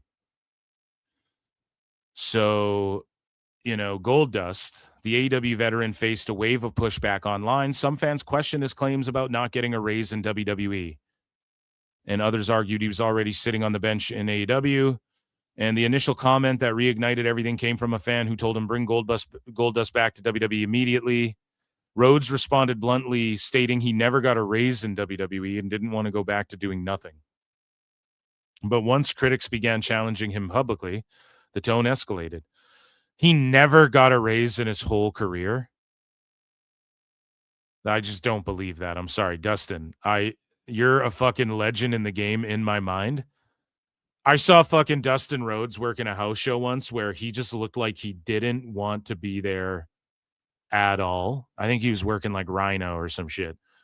And then I started a fucking "You're a legend" chant, and he fucking heated up and he was just feeling it. And he got real. Like, I was just going nuts for Goldust, dude. He seemed like he didn't want to be there, though. And I think that was not too long. It was like a few years before AEW was a thing as well. So, I don't blame him for not liking it and being put on the fucking house show loops and all that, but you didn't get any raise ever. I just don't know if I believe that, man. But I'm not going to tell him his truth. Hey, I'm not going to pocket watching him. So AEW, okay, so Rhodes snapped back. You don't have a clue what you're talking about. You guys always think you do, but you don't. Don't fucking tell me what's true and not true. You weren't there. You're fucking idiot. You're a fucking idiot. And this guy, Worthy Take, said, you claim you never got a raise in WWE, which would indicate you made the exact same when you left as when you started. Clearly not true. You claim you would be sitting on the bench in WWE when that's exactly what you're doing in AEW. You're just glazing so you don't get cut. You're just glazing so you don't get cut. That's so shitty, man, that he has to deal with that, I guess. But like the last part, you're just glazing so you don't get cut. I don't think Tony Khan will ever cut Dustin Rhodes. He needs to keep the Rhodes family. He has to have that tie there. Like Tone had Rita Chatterton on fucking salary. Okay. He's going to keep Dustin Rhodes employed there so he can allude to Dusty Rhodes and get away with Cody Cutters and stuff like that, and getting away with alluding to WWE shit, because that's all fucking Tone knows how to do. Right. But, it's sort of shitty that he has to deal with that, though. People being like, you're just glazing so you don't get cut. And I don't know if it's glazing. I just think Dustin Rhodes was kind of unhappy doing the Goldust thing and then having to sit through his brother doing the Stardust thing and shit. I just think it's made him depressed. You can't fucking... I think he's gotten sober and stuff like that. So you got to think about his time as Goldust. Was he drinking and pilling and stuff like that? It's probably... You don't remember it the way he did. Although it is, I get why these AEW wrestlers don't get the luxury of being able to complain about shit these days, because people just call them out. But this guy, Mike Campana, says, got you nowhere. You were a multi-time tag and IC champ and had a Hall of Fame career there. And then Dustin Rhodes said financially, which again, at the end of the day, it's what it's all about. And so that's why Tone's a money mark, because the company that made the most money, he couldn't financially get to the position he wanted to be in, which, let's be honest, I don't know how long Dustin Rhodes has been sober, but if he was boozing and pilling and spending all of his prime Goldust money, here's the thing, right? When something catches on, like, and I talked about this with Ridge Holland, when the Brawling Brutes catch on and you're like selling shirts and you're getting booked and you're like, holy shit, start putting all that money away.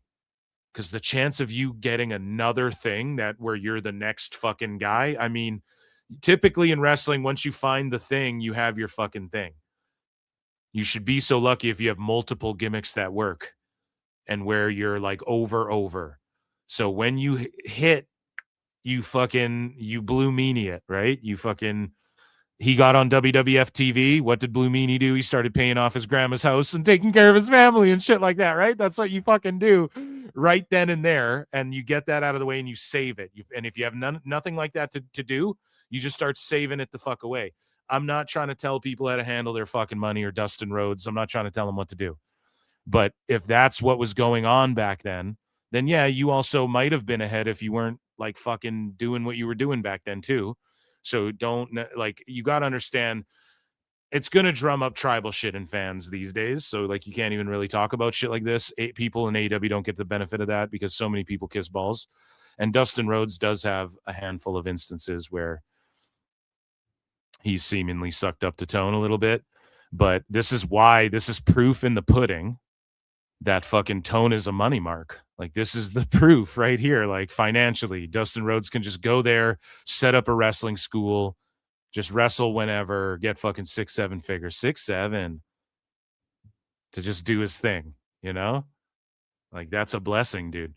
And that's only provided to you because you were Goldust. Make no mistake about it. So this guy, Big Tom, says, got you nowhere, hugely favored character and part of many iconic scenes. Why is Dustin Rhodes responding to all of these people? He fucking blocked me. I didn't even say anything to him. I've done nothing but put him over. Fucking blocked me. And he's responding to all of these people. Financially, idiot. Dustin Rhodes was like 100 total AEW matches. His last year in WWE, he had 112. With all due respect, it looks like you're sitting the bench in AEW, not WWE. Only match I've ever seen of you in AEW was against Rhodes. And I think Lance Archer back in the day. Archer is who he means here with Lance, using first names, pronouns, and names, pal. We need fucking... and then Dustin Rhodes says, you don't have a clue what you're talking about. You guys always think you do, but you don't. No, it's just, Dustin, you weren't that specific. You just weren't. And also, people just react to the headline. So don't talk to media and don't tweet shit out if you don't want people to just react to the headline. Period. Everything's clickbait. All news, all journalism, everything. Even these fucking articles. That's why Dave Meltzer does shit the way he's doing things, man. He knows what he's doing, getting a rise out of people to some degree. For sure. He's not trolling. He is a narcissist. Like, he's so fucking cooked where he thinks his way of viewing wrestling is the end all be all, 100%. But he knows what he's doing. So, Dustin, if you don't want people to spin shit, then don't say shit. It's that simple. Because use your own hashtag, keep stepping or whatever, because if you do or say anything, people are going to run with that headline because you're a fucking celebrity and they're just all dirt sheets trying to get their fucking news in for the day. So Dynamite's over. We watched that. It was meh compared to the last couple weeks. So the last thing I want to do here tonight, guys, is talk about one of our old school fools. Not even old school. We've been chronicling Ibou forever now, and we're going to get into some Ibou action in just a moment in a little mini sicko segment, just to sort of piggyback off of what we're about to talk about right now about. That's why I kicked your leg from your leg there, Brett, buddy. So, Self-Made. The Self-Made podcast and Wrestle purists and shit, that's Ibou's thing, right? And like Ibou's backup Hangman, this hack here is backup Steiner. Like, they're just cringe lords. They're fucking unoriginal hacks. They all are. And Tony Khan liked this tweet, self-made shit, self-made forever. Like, these guys are putting themselves over like it's fucking... like it's PWT. Like it's the parody character I do on this fucking... Wrestling's not right. And then Tony Khan, the least self-made guy ever, maybe who's ever existed in human history. The best guys, Tony Khan. Likes this. You know what I'm saying? And this is why these guys mark out and do this shit. And they do this shit for free. Yes, is Dave probably getting paid? I would not be shocked for a second. In fact, it's sadder if he isn't. But these other lowly little ass dirt sheets, man, Fightful, Bodyslam.net, Self-Made, they'll do this shit for Tony Khan to like their tweets. They'll do this shit for Tony Khan to like their fucking tweets. And Tony Khan only likes people who babies them and coddles them and glazes them. Is it a coincidence that Sports Illustrated gave Tony Khan every fucking award? And Tony Khan shows up at the awards and gives an interview to John Alba? Is it a coincidence that Tony Khan calls Dave Meltzer on the phone and he admitted that he's been doing so since 2019, and Tony Khan is in a fucking message board faction on the Observer, on the No DQ forums and shit back in the day, and that Tony Khan is and then, you know, Dave Meltzer is getting calls saying he's pushing for shit, and he's getting calls for Tony Khan saying he's pushing for angles and stuff like this. Is it a coincidence that Tony Khan likes these tweets and MJF does run-ins? Now, remember how I told you guys MJF is friends with Ibou. That's where Ibou came with all that Britt Baker stuff. That's why the Britt Baker stuff, when you hear the stories about MJF got heated and doesn't like Britt Baker, that shit's true. Even though Ibou was talking shit about like Britt Baker cheating and all this stuff. And who knows, maybe he was fucking true, who knows, but who do you think, and I'm sorry to do this, but MJF's just called them up before on their Discord stream, talk shit, hung up the phone. And then all of a sudden, MJF, he's on his press tour. He be sure to stop by the self-made sessions so they can ask him pressing questions about WWE, and literally asking him, yo, bro, you were in factions before. Are you going to be in more factions? Like the markest shit you could ever ask the fucking guy. And he will come and do the interview. Self-Made gave AEW all the fucking awards. Sports Illustrated gave AEW all their awards. The Wrestling Observer gave AEW all their awards. Is it starting to make sense, guys?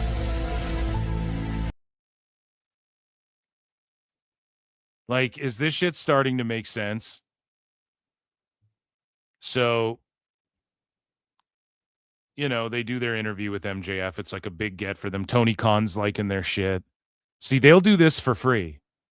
Tone might have a guy like Meltzer in his pocket, but these marks will just do it for free, and they'll talk shit on Discords. And somebody pointed out, they're like, man, Tony Khan must really fucking hate Britt Baker.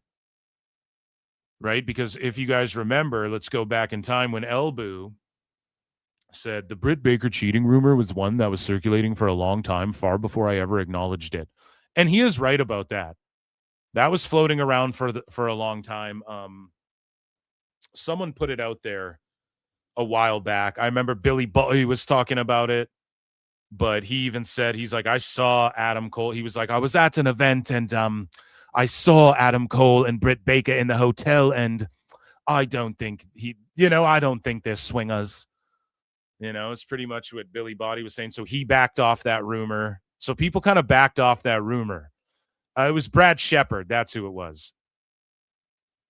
That fucking Mark. And so he like made this story up, or he was like, yeah, Britt Baker's banging Christian Cage. Like he was just saying unhinged crazy shit. And so the Britt Baker cheating rumor was one that was circulating for a long time, far before I ever acknowledged it. So MJF was telling you that Britt Baker was cheating, or what? MJF was the guy who punched the wall when he was all mad at fucking Britt Baker. You guys remember that? Fucking Mark!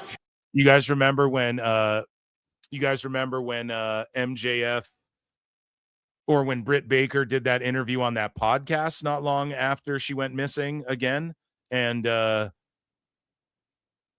she was kind of talking shit about how there was heat between MJF and Cody Rhodes there. And then also Ibou was talking shit about, oh, there was heat in the MJF or in the Punk MJF match. There was some sort of heat there or something. How would he know all that? Like, I'm sorry, guys. And I hate to do this. I like MJF, but like, man, like you're fucking talking to these guys. Like, these are your buddies. So Ibou goes, before I ever acknowledged it. And her most recent post came after Conan spoke about it on his show. Yeah, so Conan spoke about it because Billy Botty used to do the hot news. Billy Botty used to do the hot news on Keeping It 100, if you guys remember that. And shout out Cav, who does his show with Billy there, and he listens to PWT. Always showing love. I'll get him on sometime. Let's do it. PWT podcast. Cav, what's up? Hit me up. So Conan spoke about it on his show, though, and that's where Conan got that from, was that rumor was kind of going around. And I'm not putting it all on Billy Butty because I think he heard it from someone else, but, you know, that's where this all sort of stems from. And so it just shows you, too, that Elbou and them, like if people are talking to them and telling them shit, man, they're just in the like, this is my bro, so I'm not going to put this out there. Adam Cole breaks up with Britt Baker. She's being ghosted off television. Now I'll leak her laundry out because Tone and fucking MJF love Adam Cole. It's their best friend. Like, it's just so fucking gross and cringy. So Elbou says, that said, I did contribute to this when I made an ill-advised joke during a period when I was charging $5 on Discord. I made a joke. And so this guy says, glad real Britt Baker apologized to you. And remember when Elbou said that she apologized to me. That's how deluded, sociopathic, that's how fucking self-made, more like fucking self-centered, dude. More like lacking self-awareness, dude. Like, you're so far up your own ass, you think she apologized to you. And then DMs got leaked. I fucking got DM'd about this shit by people who fucking worked in AEW. And I'll just leave it at that. Like, even me, people were blowing me up about this is the real story. Britt Baker says false and called this asshole out about the apology aspect. Who knows about the cheating rumor? Again, it's not like Elbou made that up, though. He's hearing it from people, and then he's trying to go, well, Conan said it. Trying to fucking pass blame off on Conan? On K-Dog? Conan! Come on now. And so Tone just clearly doesn't, I don't know. He's done with Britt Baker. And if I was Britt, I'd be like, just fucking release me, buddy.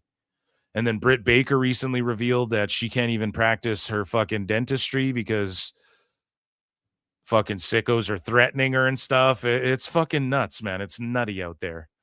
And so Meltzer said, posted this? He goes, fake, and he tags Britt Baker and he says, fake nice guy billionaire Tony Khan continues to support the worst people on this app because they're sycophants who gargle his bodily fluids for access.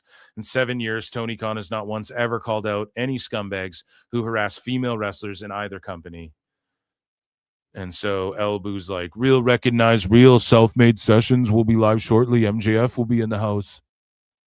Tony's like the most unrealist guy, man. Tone's got clones, Elbou. And you guys aren't real. And yeah, he reposts this screen grab there. And,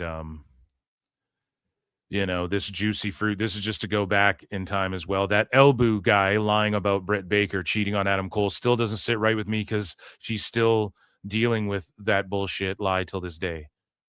And then Britt Baker goes, yep, disgusting.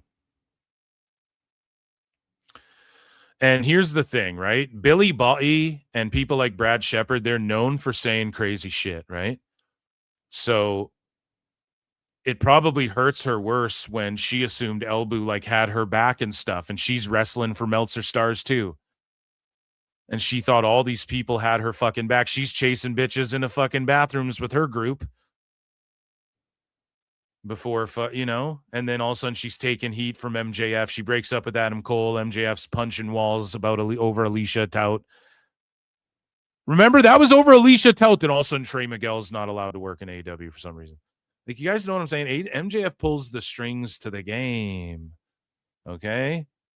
I'm telling you right now, and it's all avoided. It's not even like Elbou brought that up. Hey, so people were saying that Trey Miguel, you don't even have to be disrespectful about it. Just some people said that was put on you. What do you make of all that? Like, you didn't even ask him a fucking question about that. He's asking him about, I won't be, MJF's like, yeah, I'll never be in a faction again. The factions haven't really paid off for me. Who gives a fuck, So, again, this ties into our next segment, folks, the Go Home segment. And it is called the Sicko segment. I almost can't even do it, guys. I just got over a cold. It's almost like it ain't happening with the fucking voice drop here. Let me take another crack at it, okay? We head over to Sickos and Wackos folder and Phil Marks bookmarks because it is time for the Sicko segment. There you go. One for old time's sake. King Dingaling for 5 says it's similar to when Mercedes was too oblivious to the fact it was the Fed that made her a name to even be offered the money. Bro, a lot of these wrestlers, it seems like they're just doing it to pat Tone on the fucking head. I don't know if Mercedes is as bad as like some of these other wrestlers. Like Swerve just seems delusional about like if he was still in WWE. Let's say none of these other guys were. I mean, it's easy to say. That's like a dumb what if, I guess. I'm not going to like diminish Swerve, but it's just like, man, come on. Where do you really see your positioning? Like in WWE, you'd probably be like a mid upper guy, I would say, especially if he bulked up the way he did. But it's like, you got to understand that what you're worth in AEW is only because you were in the Fed. And so many people walk around like just forgetting that. King Dingling for 2. Thank you, dude. Says Tony was born on 3rd, thinks he hit a triple cup. Triple cup. We'll play that one down. Thank you so much, dude. Thank you so much for the support. Acknowledge me. Guys, it is time for nobody's favorite segment. One more time. Let's drop it one more time. And it is called the Sicko Segment. Brought to you by NordVPN.com/Pro Wrestle Times. And the Sicko segment is getting a plentiful, although we're not going to rip through this for the next fucking 2 hours. We're just going to stay on topic here. We're going to talk about Ibou and his many L's. And so let's see. Ibou, it's so full of stuff. Sport of Wrestling, one of our old fools, is back.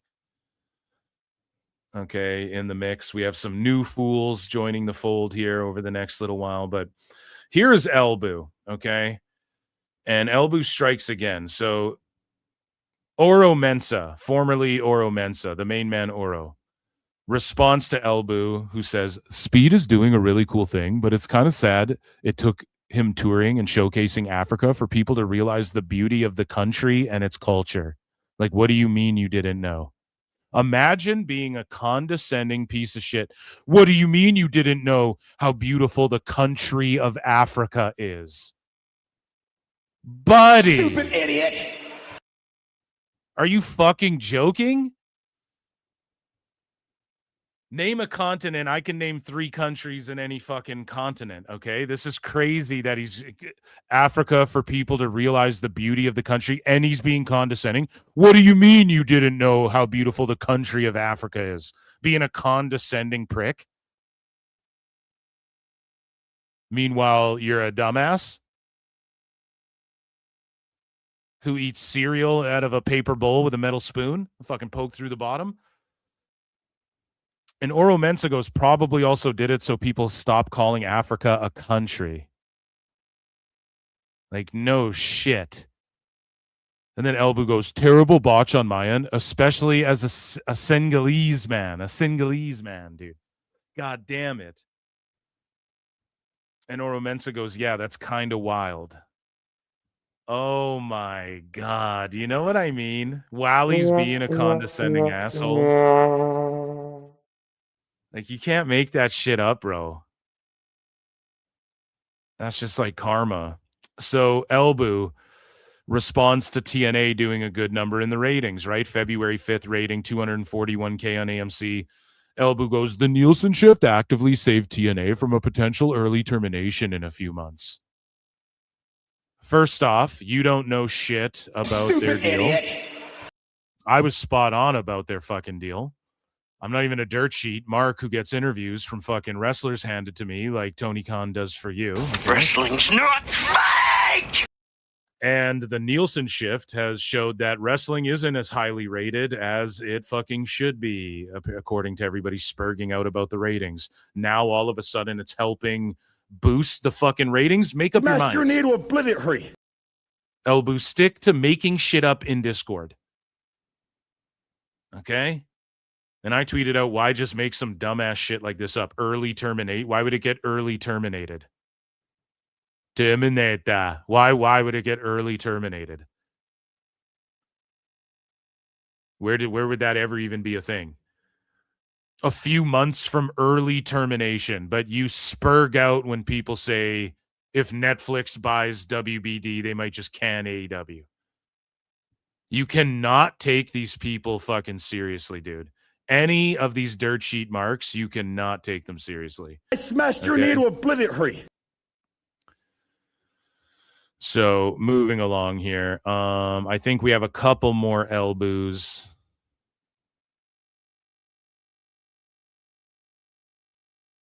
Before we wrap things up. God, I got to do a whole pod that's just a sicko segment, I think.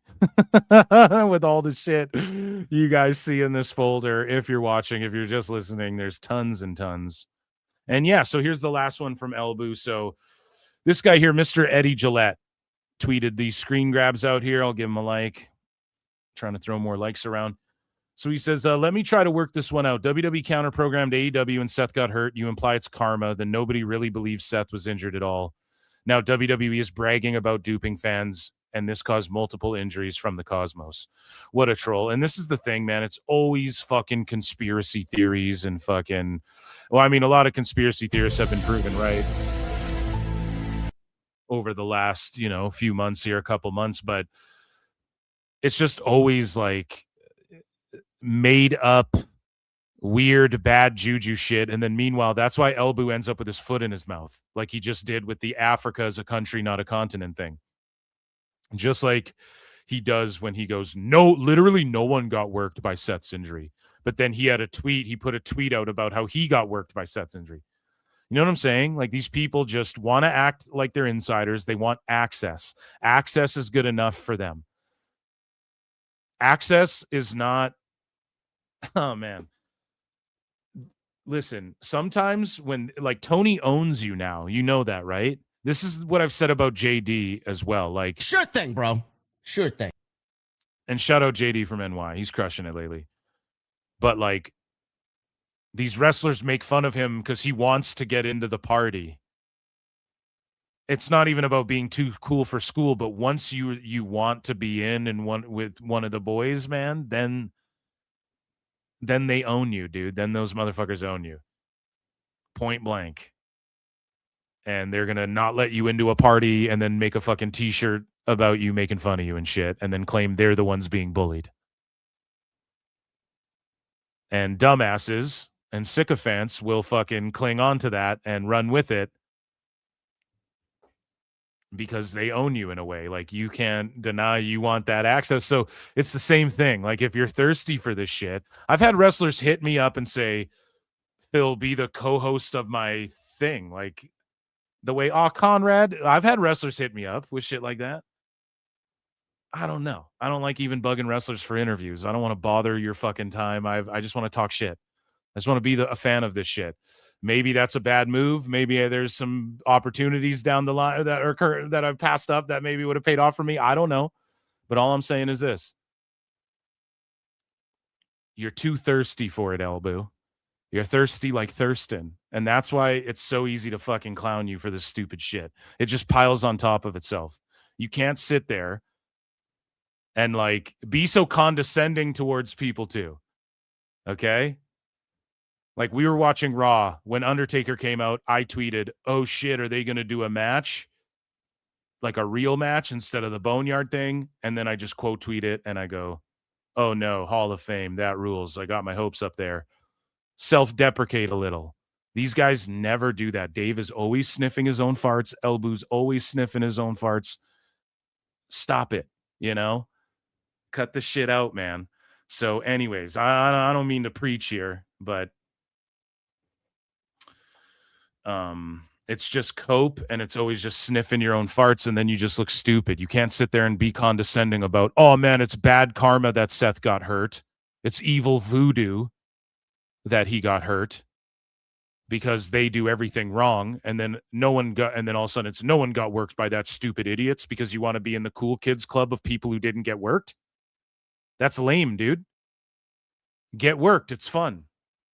It's crazy. So anyways, Elbu is like, they didn't so Wrestle Ops, sorry, I always get ahead of myself here. Wrestle Ops, this was before, right? He goes, WWE TKO want to continue holding shows. We covered this in the past on the same days that AEW are holding shows so that they can control and take the momentum online.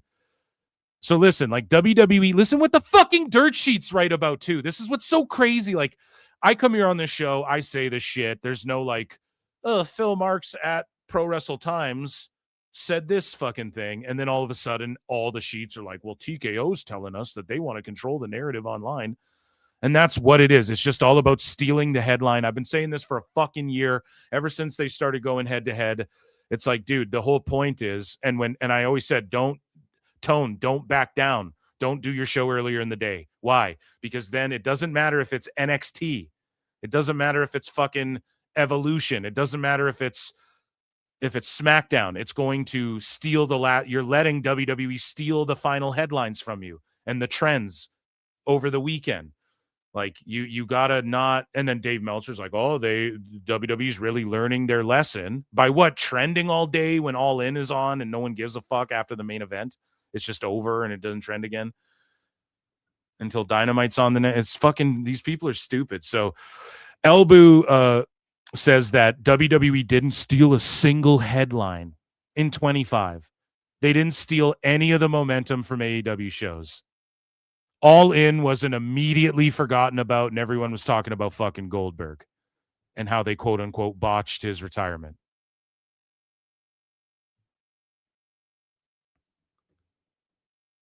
And the retirement speech got cut off. Oh, how could they do that? Well, because a bunch of marks got mad and then they uploaded it online so that everybody would go online and type in WWE Goldberg speech, and then that would get trending over whatever the fuck Hangman and Moxley did that had no payoff in the long run. But in the long run, right?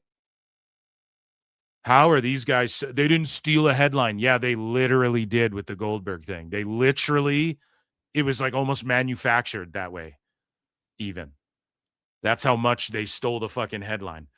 So Ibou's just coping. They set their NXT talent up to fail because they worked hard and most people didn't watch the show live when they could have had their own night. Seth Rollins is now injured and Goldberg's speech got cut off. Well done. Great job. So again, Rollins was now injured. And then he went on to say nobody got worked. Remember that? Nobody got worked by... We covered that tweet before too. No one serious actually got worked by Seth Rollins' injury. That's what Ibou said after Uncle Dave started saying the same fucking thing. After Uncle Dave started saying the same fucking thing, Ibou goes, yeah, actually, he had Cuervo with him the whole time too. So Ibou recently tweeted this out about a month ago, 2 months ago now, almost. Ibou says, WWE Unreal Season 2 is built around a worked injury that worked no serious people. Oh, yeah, that might be the tweet, or this might be another tweet of him coping. Ibou, you're fucking coping. We just looked at a tweet where you said Seth Rollins is now injured. So you're not a serious person. Coping and seething. You just can't accept what you're seeing. Yes, you're coping and seething. The truth it is scalding, and now you are molding and coping so hard. Coping and seething. So my man's a cope. He's molding. And so Ibou says this, and this is yesterday he tweets this out. They really bragged about duping the fans with Seth and then lost everybody to injury and are left with Austin Theory and Logan Paul. Logan Paul's a bigger draw than anybody who is on your fucking shitty awards. Austin Theory's solid. I don't know why people hate on him. I will say this, like, he was naturally getting over and then he kind of went away and then Triple H put him in this group. They could have just probably let him get over and beat Waller and just go and do his own thing naturally, I think. I think that would have worked a little better than what they're doing now. We'll fairly critique it. I think that's a fair critique.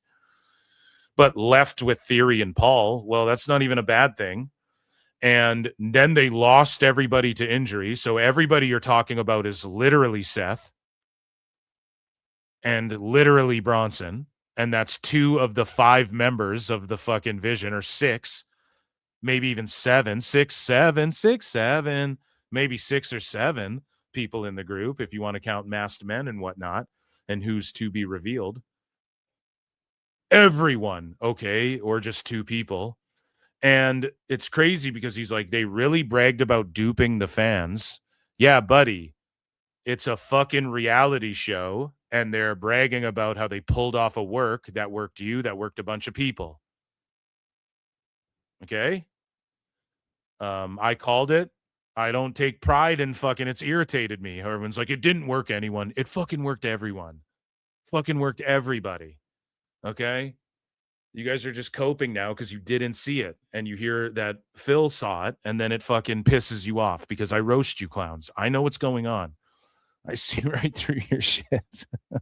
They're watching.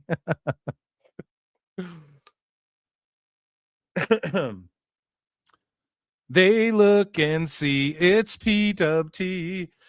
And so he's like happy that WWE went, yeah, we worked an angle, and then someone really got hurt. Like, who gives a fuck? That's like saying, oh, in AEW, Darby fell through glass, and then, oh, in real life, something bad happens to him. Like, oh, he got in a car crash and flew through a windshield. Oh, karma. Like, it's like pointing some shit like that out. It's so fucking stupid. And he's like happy. They really bragged about duping the fans. Yeah, they did. And then he actually got hurt. Right. So something out of their control. So they made you believe that something in their control was something out of their control, and then something out of their control happened for real. And now you're like happy about it. Now they're just left with Theory and Paul. Paul will outdraw all of AEW combined. You know what I'm saying? Like, he had 16, he sold a Pokemon card for $16 million and had millions of fucking people watching this fucking stream he's doing for a Pokemon card. What are you fucking crying about? Why shit on Theory and Paul? And then this guy, TC of WrestleVotes, when you mock the injury gods for Unreal, the injury gods mock you back. It's not mocking the injury gods, retard. So was Paul Heyman mocking the injury gods when they flicked the cigarette in Sandman's face and he got caned in the eye or whatever the fuck? So every worked injury ever in history of pro wrestling. See, these dumb fucks want to see people go out there, wrestle for real. They want to go out there and watch fake MMA. That's all it is. Like, just watch MMA if you want to see people just really fuck each other up. And they want to see people get dumped on their fucking heads and really actually hurt like Ospreay, and then cry that AJ Styles won't go work for a company to have a match against Ospreay, who may never fucking wrestle again, who could take a bad bump and never walk again if he takes another bad neck bump. And these sickos wonder why people think they're fucking stupid as fuck. Okay? And people say name calling. People do that when you run out of valid arguments. No, bitch. I'm still cooking. I hit you with both. It's a fucking Jim Cornette paintbrush slap. Okay? You get smacked one way with the verbal, and then I come back and hit you again with the fucking insults. Okay? That's how it goes fuck down. you, bye, boom. Over here. Like, you wonder why people are like, you're sickos in a fucking bubble. That's why, because you fucking are. When Dave Meltzer says shit like, everybody thought that, he literally said this, everybody this year seemingly thought the awards were spot on. Brian Alvarez is just a podcaster who works for the site, but everybody was like, seems to agree that it was the Observer Awards got it spot on. It's like, no, dude, in your fucking bubble, like, out of everyone you haven't blocked out and shit and on your message boards and shit, yes, they all agree with you, Dave. We know. He just admits to it. Everybody. No, it's not everybody. Same thing with Ibou. Everyone. Then they just lost everybody to injury. They lost 2 people to an injury, and they're freak accidents. So does that mean so when Sabu and Rey Mysterio did the spot of the springboard DDT through the table at One Night Stand, they were mocking the injury gods and someone deserved to get hurt because they did a fucking angle where the guy couldn't continue and he was incapacitated? And just imagine how fucking entitled, how self-absorbed and self-centered and egotistical you have to be to even say something like this without thinking about how long pro wrestling existed before you and how many times an injury angle's been used to get a match over or sell tickets or, you know, Fucking 50% of wrestling angles is a fucking worked injury, buddy. In the history books. No, I don't know that number for sure, but 30%, Brian. It's cooked, man.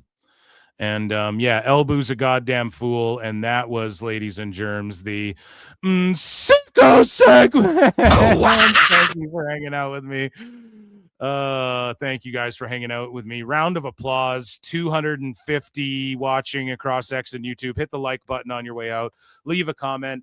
Check out patreon.com/Pro Wrestle Times. I'm going to upload this podcast to YouTube 102. PWT Pod is back. I'll start trying to bug people for interviews and guests and shit like that for the pod again, I guess, for you guys. I guess. Fine. But you got to tell me you love me. And I appreciate you all. I've been Phil S. Marks. You guys have been just a beautiful fucking audience. And be good to each other. Drink lots of water. The weather's changing. So, you know, just stay up on your shit. And, yeah, hopefully you don't catch the flu or get your goddamn allergies in a tiffy like myself. But I'm over the hump now. Elimination Chamber, I won't be with you guys. I'll do a show Sunday probably to review shit, or maybe just Member Monday. It all depends how I'm feeling and what's going on, what work I got to get done. And I just appreciate you all. Be good to each other. And I'll see you all on the other side. Break on through to the other side.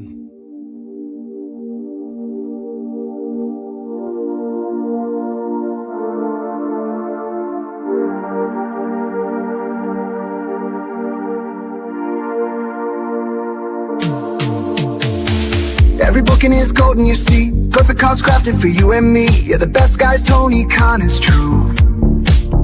Triple cup, best damn booker in the land. 3 red cups stacked up, always in command. Triple cup, living legend of the fight. Just a call away from making it right. Never see him back hard, no way. Got the whole roster locked in for the day.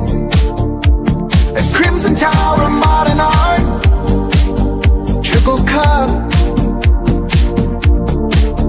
Triple cup. Every booking is golden, you see. Perfect cards crafted for you and me. Yeah, the best guys, Tony Khan, it's true. Triple cup.